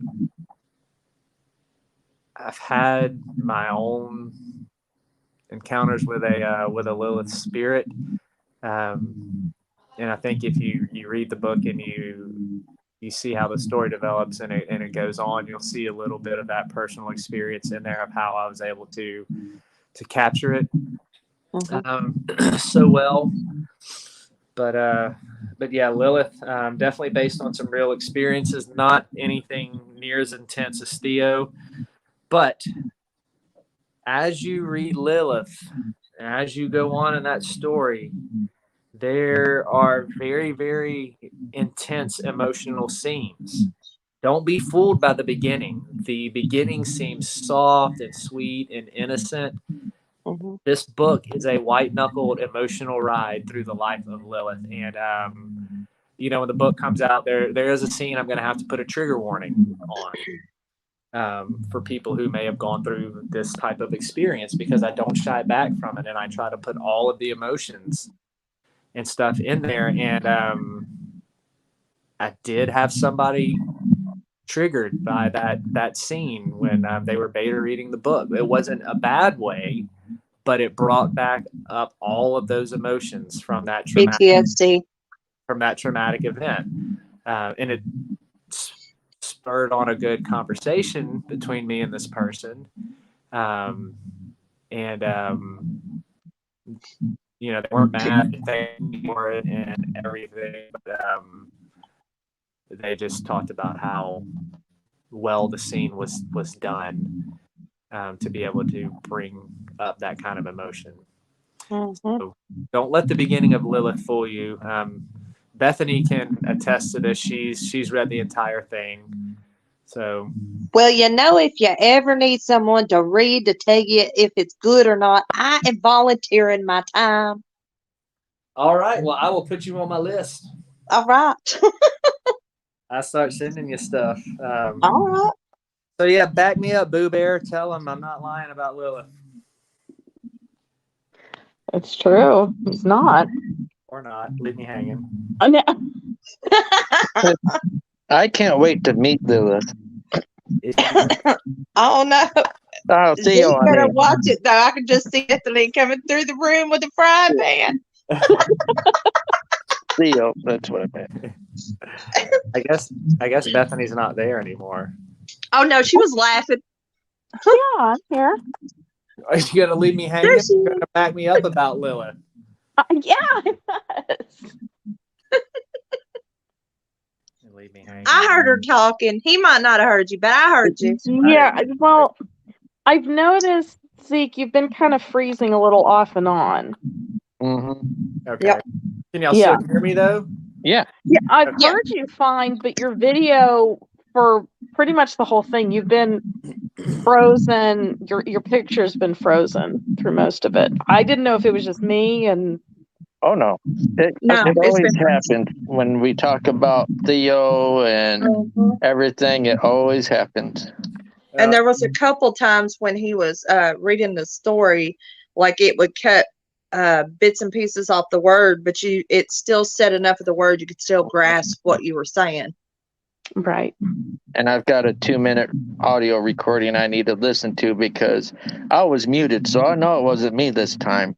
And everyone else was quiet, and I was hearing something else in the background as I'm it's probably my son. He's playing PlayStation.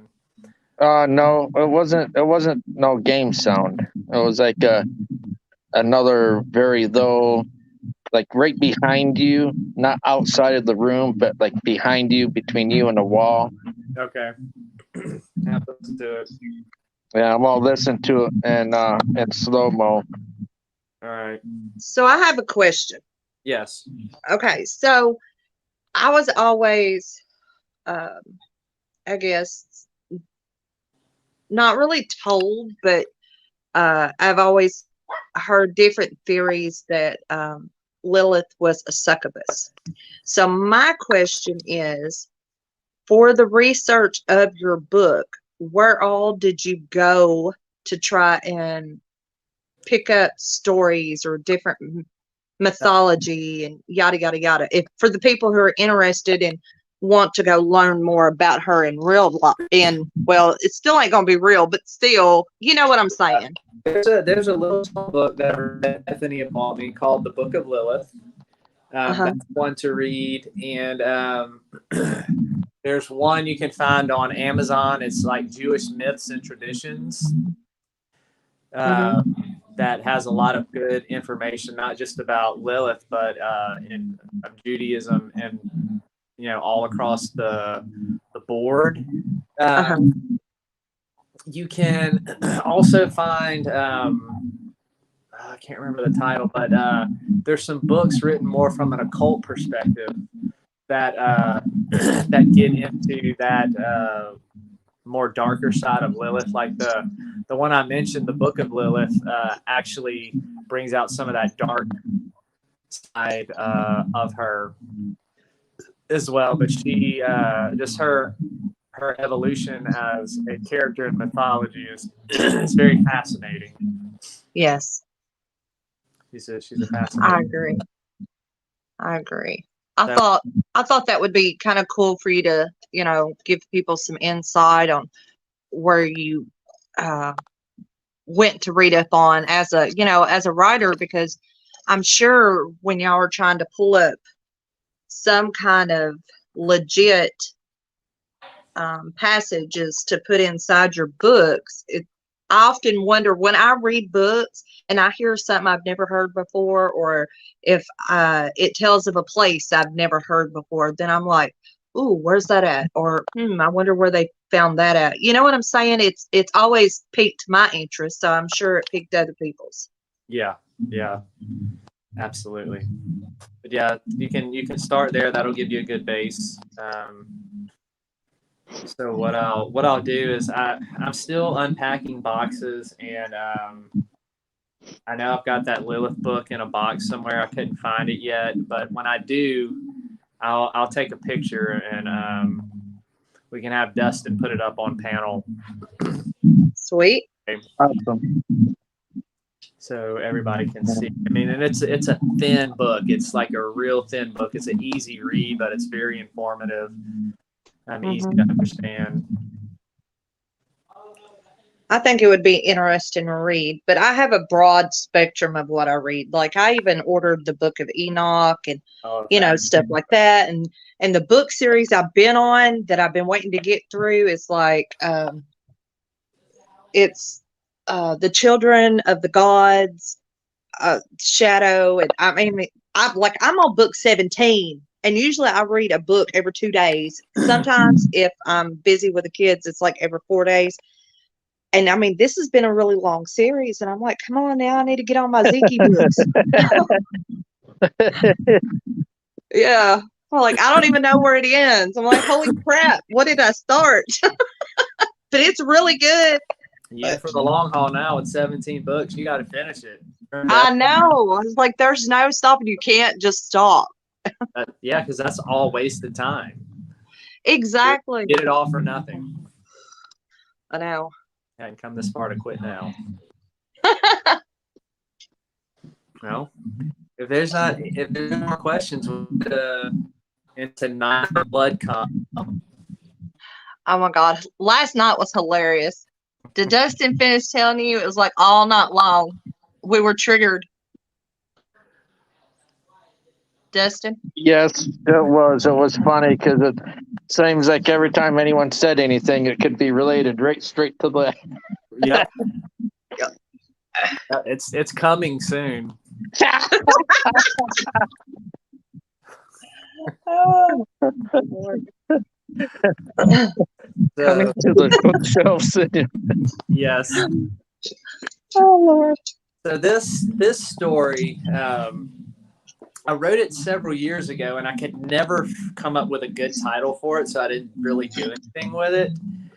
And then one night, I woke up because I'd been watching. It was one night Bethany and I were watching B horror movies, and I kind of woke up in the middle of the night, and I was like, "Night of the Blood Come." That's an awesome title. And so I just kind of ran with it. This book, there's no deep inspiration behind it other than I want to write something funny, kind of Tucker and Dale versus Evil, because I kind of have my Ash Williams things over here with Johnny, and I love Tucker and Dale versus Evil. So that is the inspiration behind Night of the Blood Come. There's no deep meaning to this story. Nothing like Theo, nothing like Lilith. This is just pure, tasteless horror comedy fun. So I'll start at the beginning and read a little bit of it. So, night of the blood come. Ah, damn it. Come on, you stupid son of a bitch, and ref. That there was cheating. El Chato hit him with a fucking chair. God dang more like El Cheeto, Jim yelled at the television. It was Monday night, and he sat glued to his tattered blue recliner watching wrestling. One hand gripped the best beer known to man, Natty Light, and the other scratched his crotch. He wore his black and white ball cap with netting in the back. On the front, it read, "White Trash." His sweat-stained white T-shirt rode halfway up his hairy beer gut, while belly button lint waved to the breeze of the squeaking ceiling fan. Jim sucked down his beer, then tossed the bottle behind him, where it clanked on the kitchen floor, knocking over several more beer bottles like glass bowling pin. Asshole fries. You believe that, Earl? Fucking bullshit. Jim looked at the spot on the couch where Earl would have sat, but there was no Earl. I swear, it's like... Jim's voice faded. Earl was no longer inhabiting his usual spot. Tears filled the corners of Jim's eyes. Ah, damn it, boy! I missed you like a lost roll of duct tape. He said, then sniffed and wiped his running nose. Jim popped himself out of the recliner. He didn't want to think about Earl. It was too painful. He planted his feet on the floor, then ambled towards the kitchen. He kicked over piles of empty TV dinner boxes and used tissues. Something caught on the edge of his big toe, and he glanced down. A soiled pair of tighty-whitey drawers clung to him like a toddler in a tantrum. He bent over and unhinged his big toe. He hoisted the dirty underwear off the ground and glanced down. Jim smiled when he saw what was underneath. What? Damn, there's that can of Vienna sausage. That's where it went. He tossed the clothing to the side and fetched the can. He stared out at the kitchen and debated about getting a fork. He glanced up at the dusty old blue tarp on the roof that kept the weather out, for the most part, after a tree smashed through it 10 years ago. Damn raccoons probably already done got in here and ran off with my forks, he thought. So he turned around, toppled into his recliner, and swiped a dingy finger in the can of Vienna sausage. Jim tried to ignore Earl's spot on the couch, which was now only a monument of engraved indentions to Earl's ass and back. Fucking miss you, man, Jim thought, then slurped the juice from the empty sausage can. There was no Earl because just last week, Jim and Earl decided to go bungee jumping. But they didn't pay to go to do it with professionals. Hell no. Rednecks weren't that stupid. Why pay to do something when you can do it better on your own? Jim and Earl stapled together a bunch of their old underwear and jockstrap waistbands. All in all, they had about 20 feet of rope. There was an overlook just outside of town where the kids would go to make out. Last week, Jim and Earl went there to bungee jump with their homemade cord. Long story short, Earl went first. The cord of underwear and jockstrap bands didn't hold. Earl fell to his death, hollering about how he'd never fulfilled any of his life dreams, like grabbing Dolly Parton's tit, the left one. The funeral was over the weekend. Jim showed up wasted and butchered the eulogy. He thought it went better than it did, but when he rewatched the video sober, he cringed, especially at the part when he ranted about how Chuck Norris could beat Gravedigger, the monster truck, in a tug-of-war. Jim stared at the empty spot on the couch again. I miss you, man. Damn, I do. Boy, I'd do anything to get you back. Anything. Jim reached down beside the chair and grabbed another beer. He uncapped it and toasted to an imaginary Earl. The bottle plopped on the couch, then rolled between the cushions. He put his booze to his lips and chugged half of it. He knew he sounded nuts for talking to an imaginary Earl, but doing so made everything feel somewhat normal. Jim shook his head. Just ain't the same without you, man, he said, and gave the television a blank stare. Just ain't the same. Jim glanced over at Earl's spot.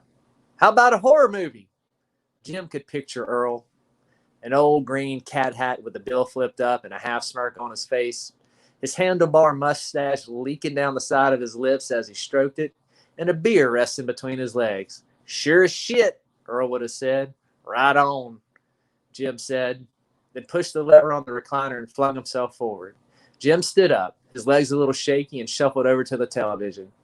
He eased himself down to one knee and opened the bottom cabinet below the television. Jim fumbled through some VHS tapes until he found an unlabeled one. Wonder what's on this one. Jim looked at the VCR for a moment. Ah, hell, why not? He popped in the tape and mashed play. Jim rose to his feet and wobbled back to his recliner. He threw himself into the chair where his body nuzzled into familiar prints. Let's see what we got here. Television buzzed and crackled as the tracking on the VCR worked its magic. The movie came into focus and Jim studied the screen to see what was on. The movie was some old Joe Bob Briggs drive-in special he had recorded years ago. A 1980s flick about some idiot who summoned a demon by playing with a Ouija board. Stupid sumbitch, Jim chuckled. Serves his ass right.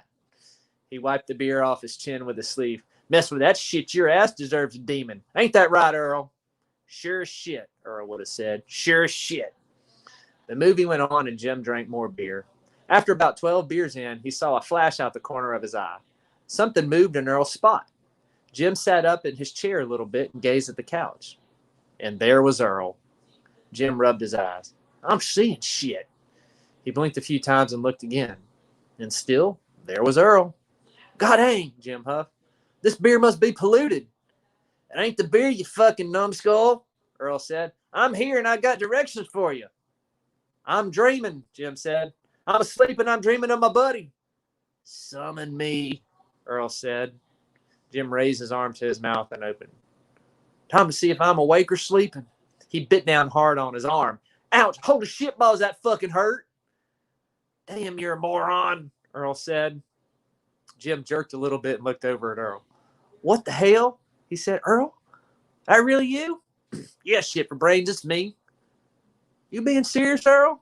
Hell yes, I'm being serious. I'm so serious that I'm in serious. Jim scratched his head. What's in serious? Earl rolled his eyes. In serious, you know, more than serious. Jim nodded. Oh, okay, yeah. Summon me, Earl said again. How am I going to do that? Jim asked and held out his hands. In a slow, rhythmic motion, Earl turned his head towards the television. Jim's eyes followed Earl's movement until he was staring at the television as well. On the screen was a scene from the movie. A man and a woman had their hands on the planchette of a Ouija board. If you make it, I will come, Earl said. Jim snapped his head around to see Earl disappear into a vapor cloud and float up to the chimney. Jim leaped out of his chair and started humming taps. He gave a salute, then took a swallow of beer. I'll build it, Earl. I'll build you a good one. You hear me, boy? Best damn demon board in the good old U.S. of A. I'll stop right there. That's about all I can do for the night reading-wise. That is so funny. But the story goes on. The reason it's called Night of the Blood Come is what ends up happening in the story. I'm not going to give too much away, but something happens where the sperm of an ancient warlock spills onto this spirit board that Jim is going to make to summon his buddy Earl. And that's this giant sperm monster that Jim has to deal with and figure out how to defeat with the help of his deceased buddy Earl.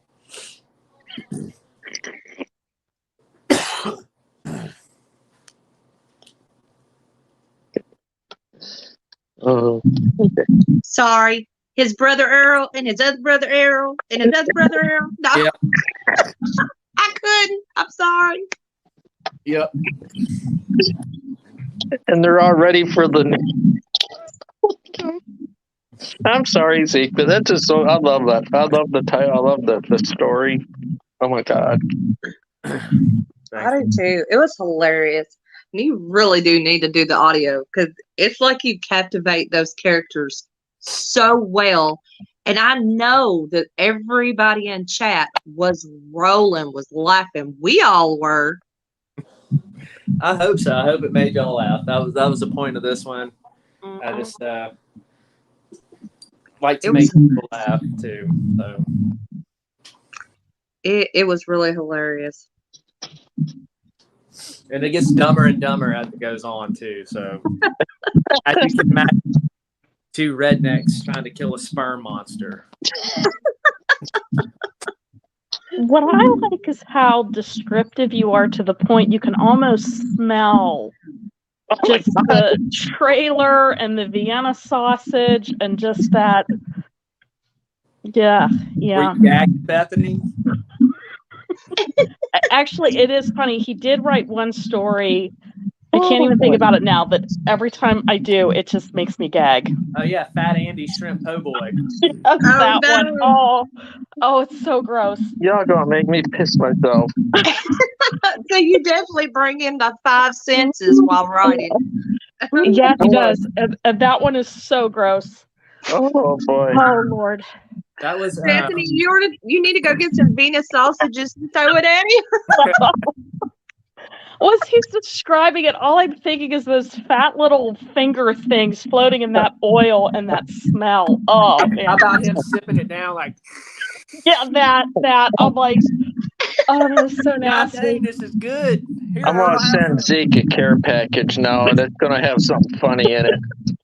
Right? Well, it made me think of a story my uncle told me about when he was a bartender, and it was late at night, and one of the guys dared another one to drink an entire huge jar of the juice of those Vienna sausages. Ugh. Oh yeah. The guy, like minutes afterward, was out in the parking lot just puking his guts out, and that's all I thought of was the smell and that guy doing that. Yeah, Because some things should not be mixed. The smell of Vienna sausage mixed with vodka. Yeah. Oh gosh, yeah. And it's warm because it was in your stomach. Huh? No, just no. Yeah. Oh man. And a huge shout out to Crazy Girl because I've been having fucking difficulties. As you all know, and you've seen up on the live stream before. So yeah, thank you for her welcoming everyone and KK and John. Yeah, Night of the Blood. It will be out Christmas Eve, y'all. It'll be on Godless, and it's only 50 cents. So What? yes, it's a short book. So it's not like a full length book or novella. But it's only 50 cents. It'll be half price. So if you just go to godless.com, Godless is an indie publishing platform. This one is a Godless exclusive. I don't know if everybody's seen the cover. Let me show y'all the cover. I know I tweeted it, but I know not everybody is on Twitter. Right. I'm not on Twitter. Let me see how If you're pros, I'll bring it up on my other phone and show it for you. Well, I'm trying to get to. Let me do this. Can you show the covers of all of the books that you? Well, obviously not Lilith, but all three books that you have published. If I could talk tonight, apparently I'm having speech impediment issues tonight. I'm not gonna say nothing. I'm gonna be good.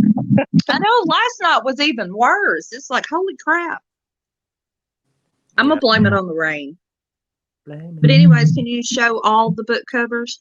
Yep, I'm gonna turn it around here. Let me know when y'all can see Night of the Blood come. Blame it on the blood, come. Blame it on. Okay. Yeah, you need to drop it down a little bit. Mm-hmm. Let me do this. Okay. If you're on your phone, you can turn it sideways too, and that'll make it a. Can y'all see it? It's froze. Yeah. Tell me when it's unfrozen. Okay. Y'all see it yet? Nope. Anything? No. Yeah. Can y'all see me yet? Yep. Oh no. We'll try another time. But if you look me up on Twitter, like you don't have to be on Twitter to look me up. Like you can just type Zekiel Kincade Twitter, and I have you can scroll through my pictures. You'll see the cover for The Gathering on there and Night of the Blood come. Cool.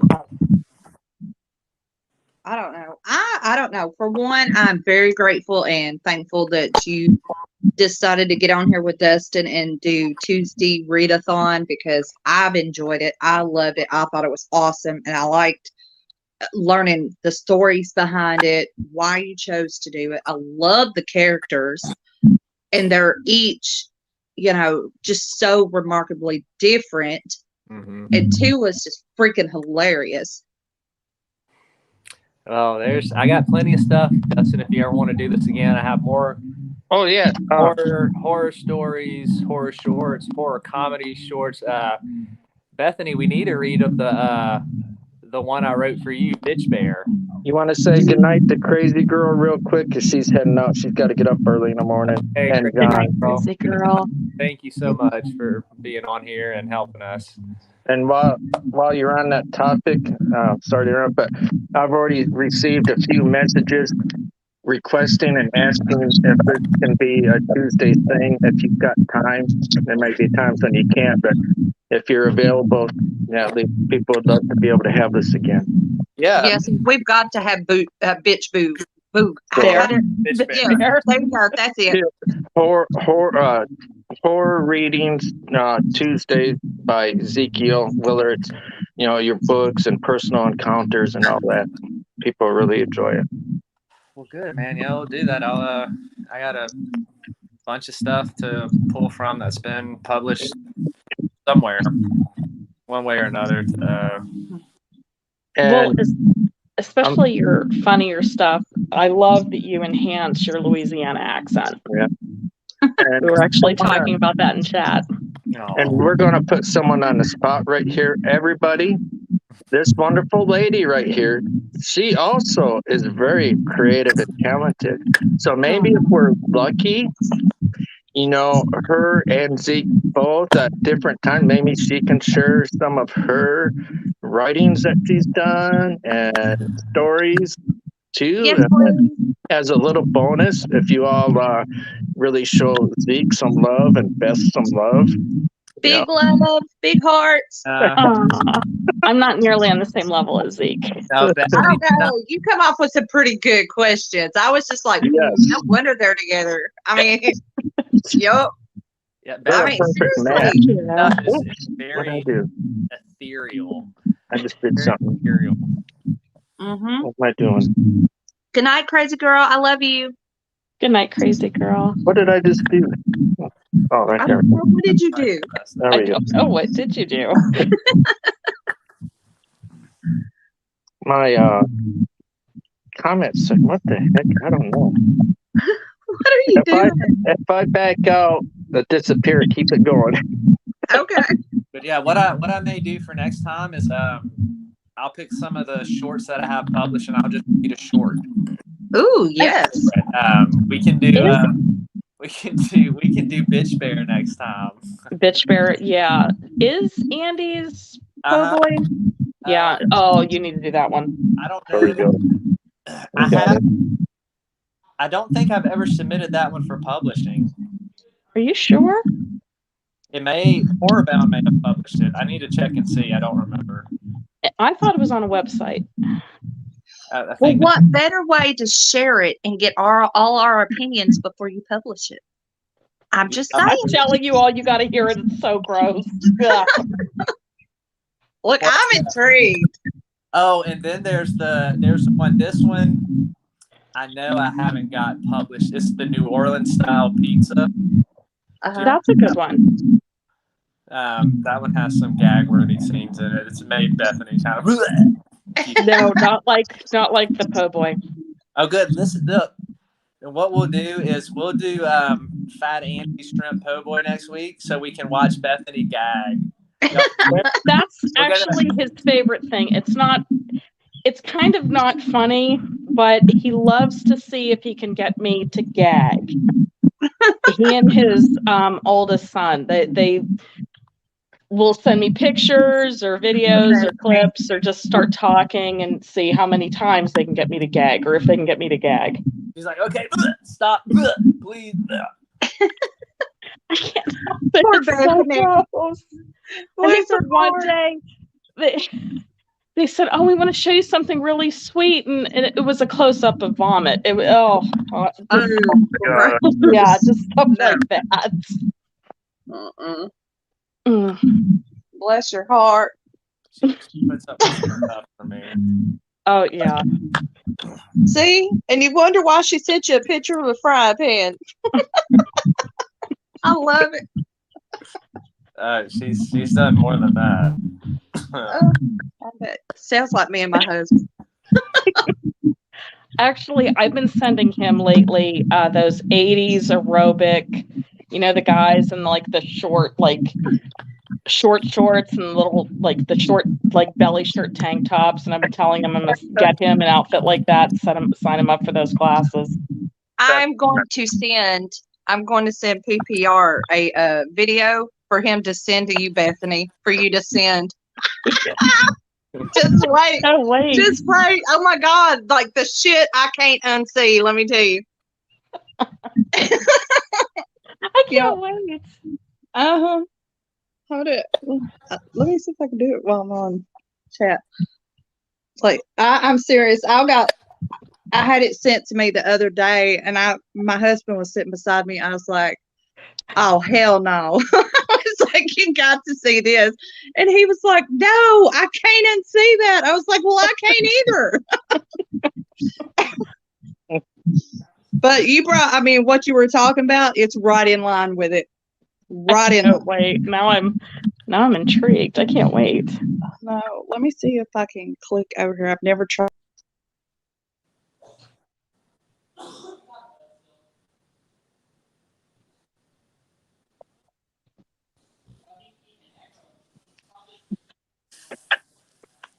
By the way, Zeke, you're still frozen.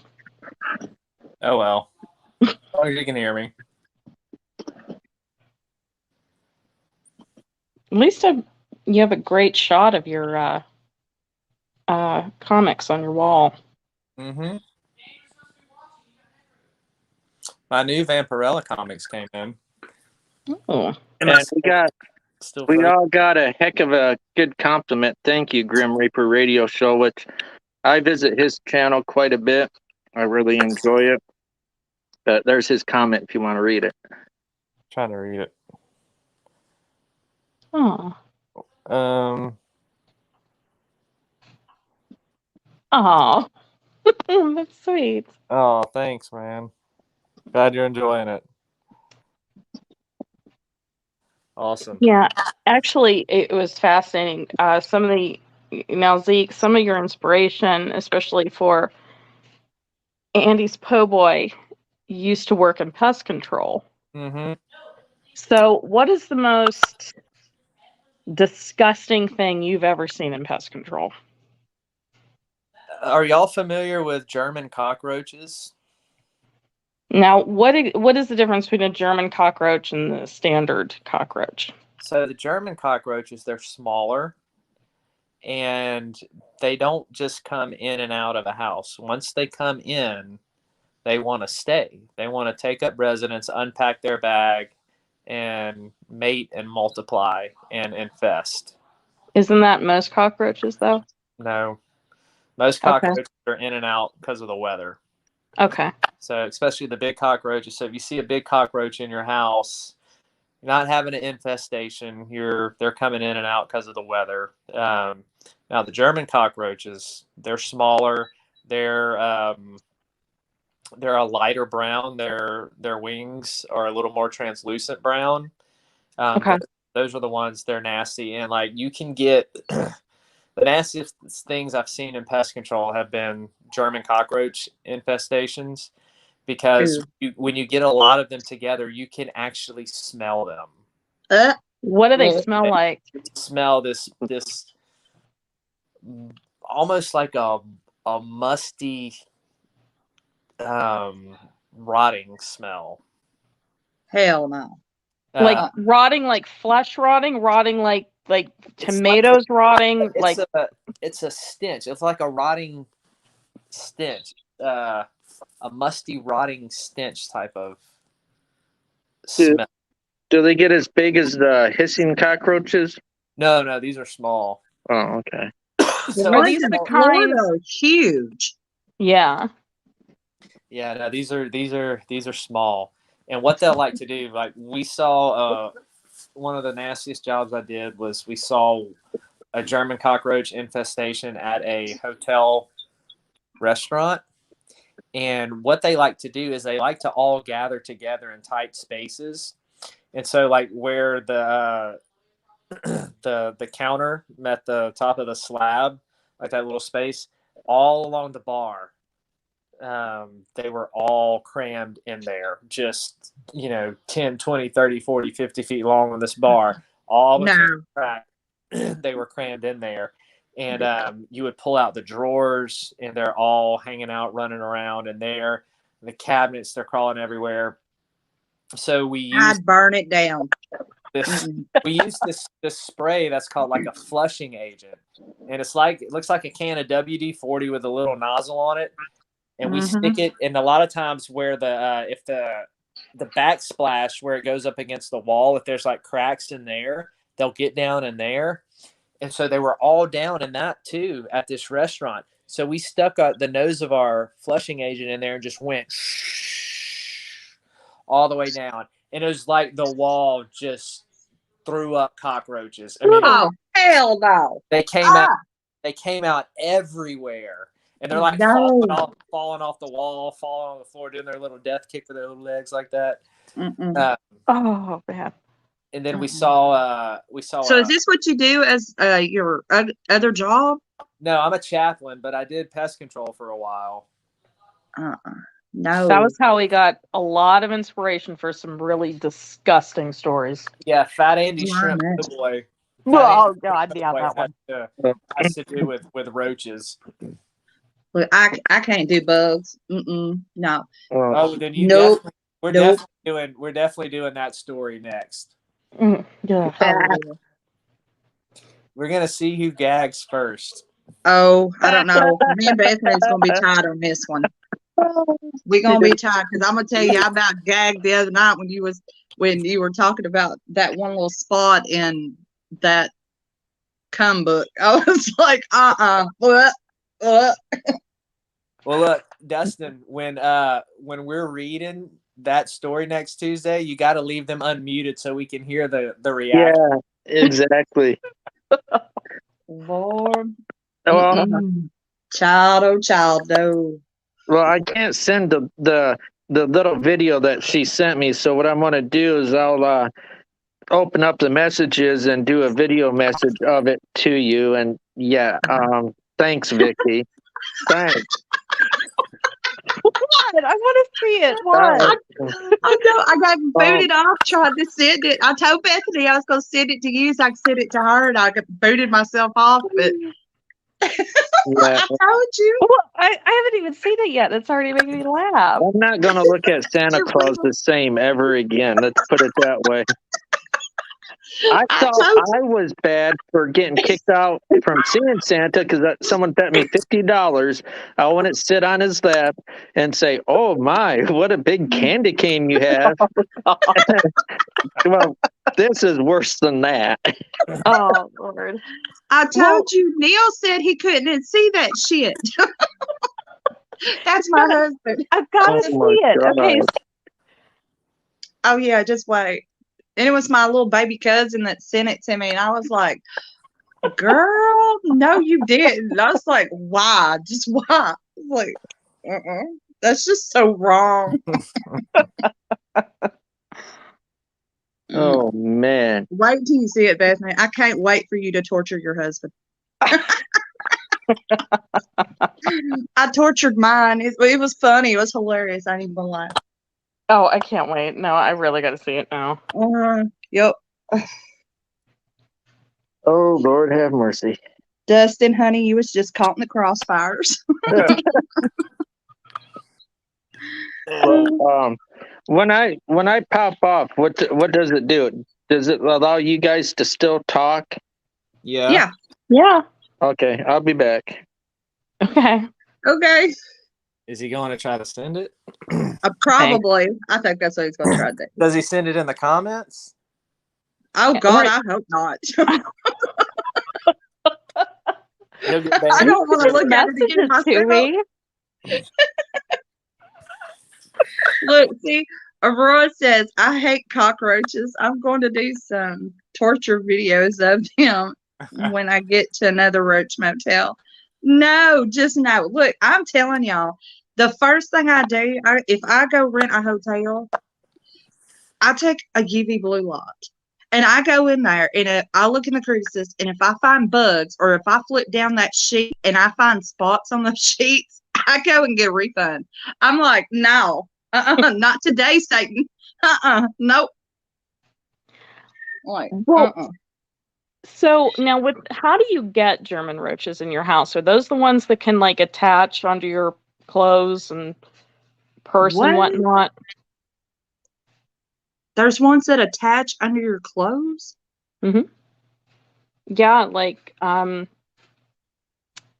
they can hide in like different like grocery stores and different restaurants and whatnot, and they'll piggyback into like the crevices of like your purse. So, yeah.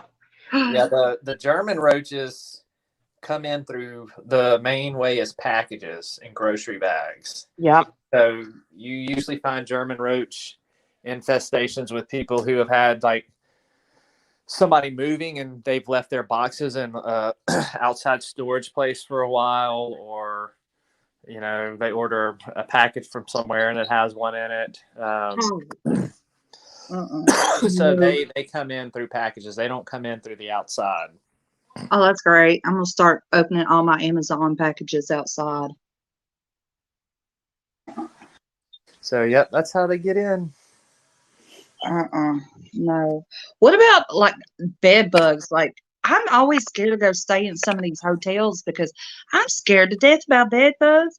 Like, I heard that it's like months worth of having to clean and thousands of dollars to get rid of them. I would get rid of everything. I'd set it all on fire. Nope. I'd be scared it wouldn't get rid of them. Like, I've heard some really bad horror stories. Yeah, bed bugs are expensive to deal with, and it's very invasive. You have to clean everything out. You have to wash everything, dry everything. Some people, depending on how bad it is, have to throw away mattresses and furniture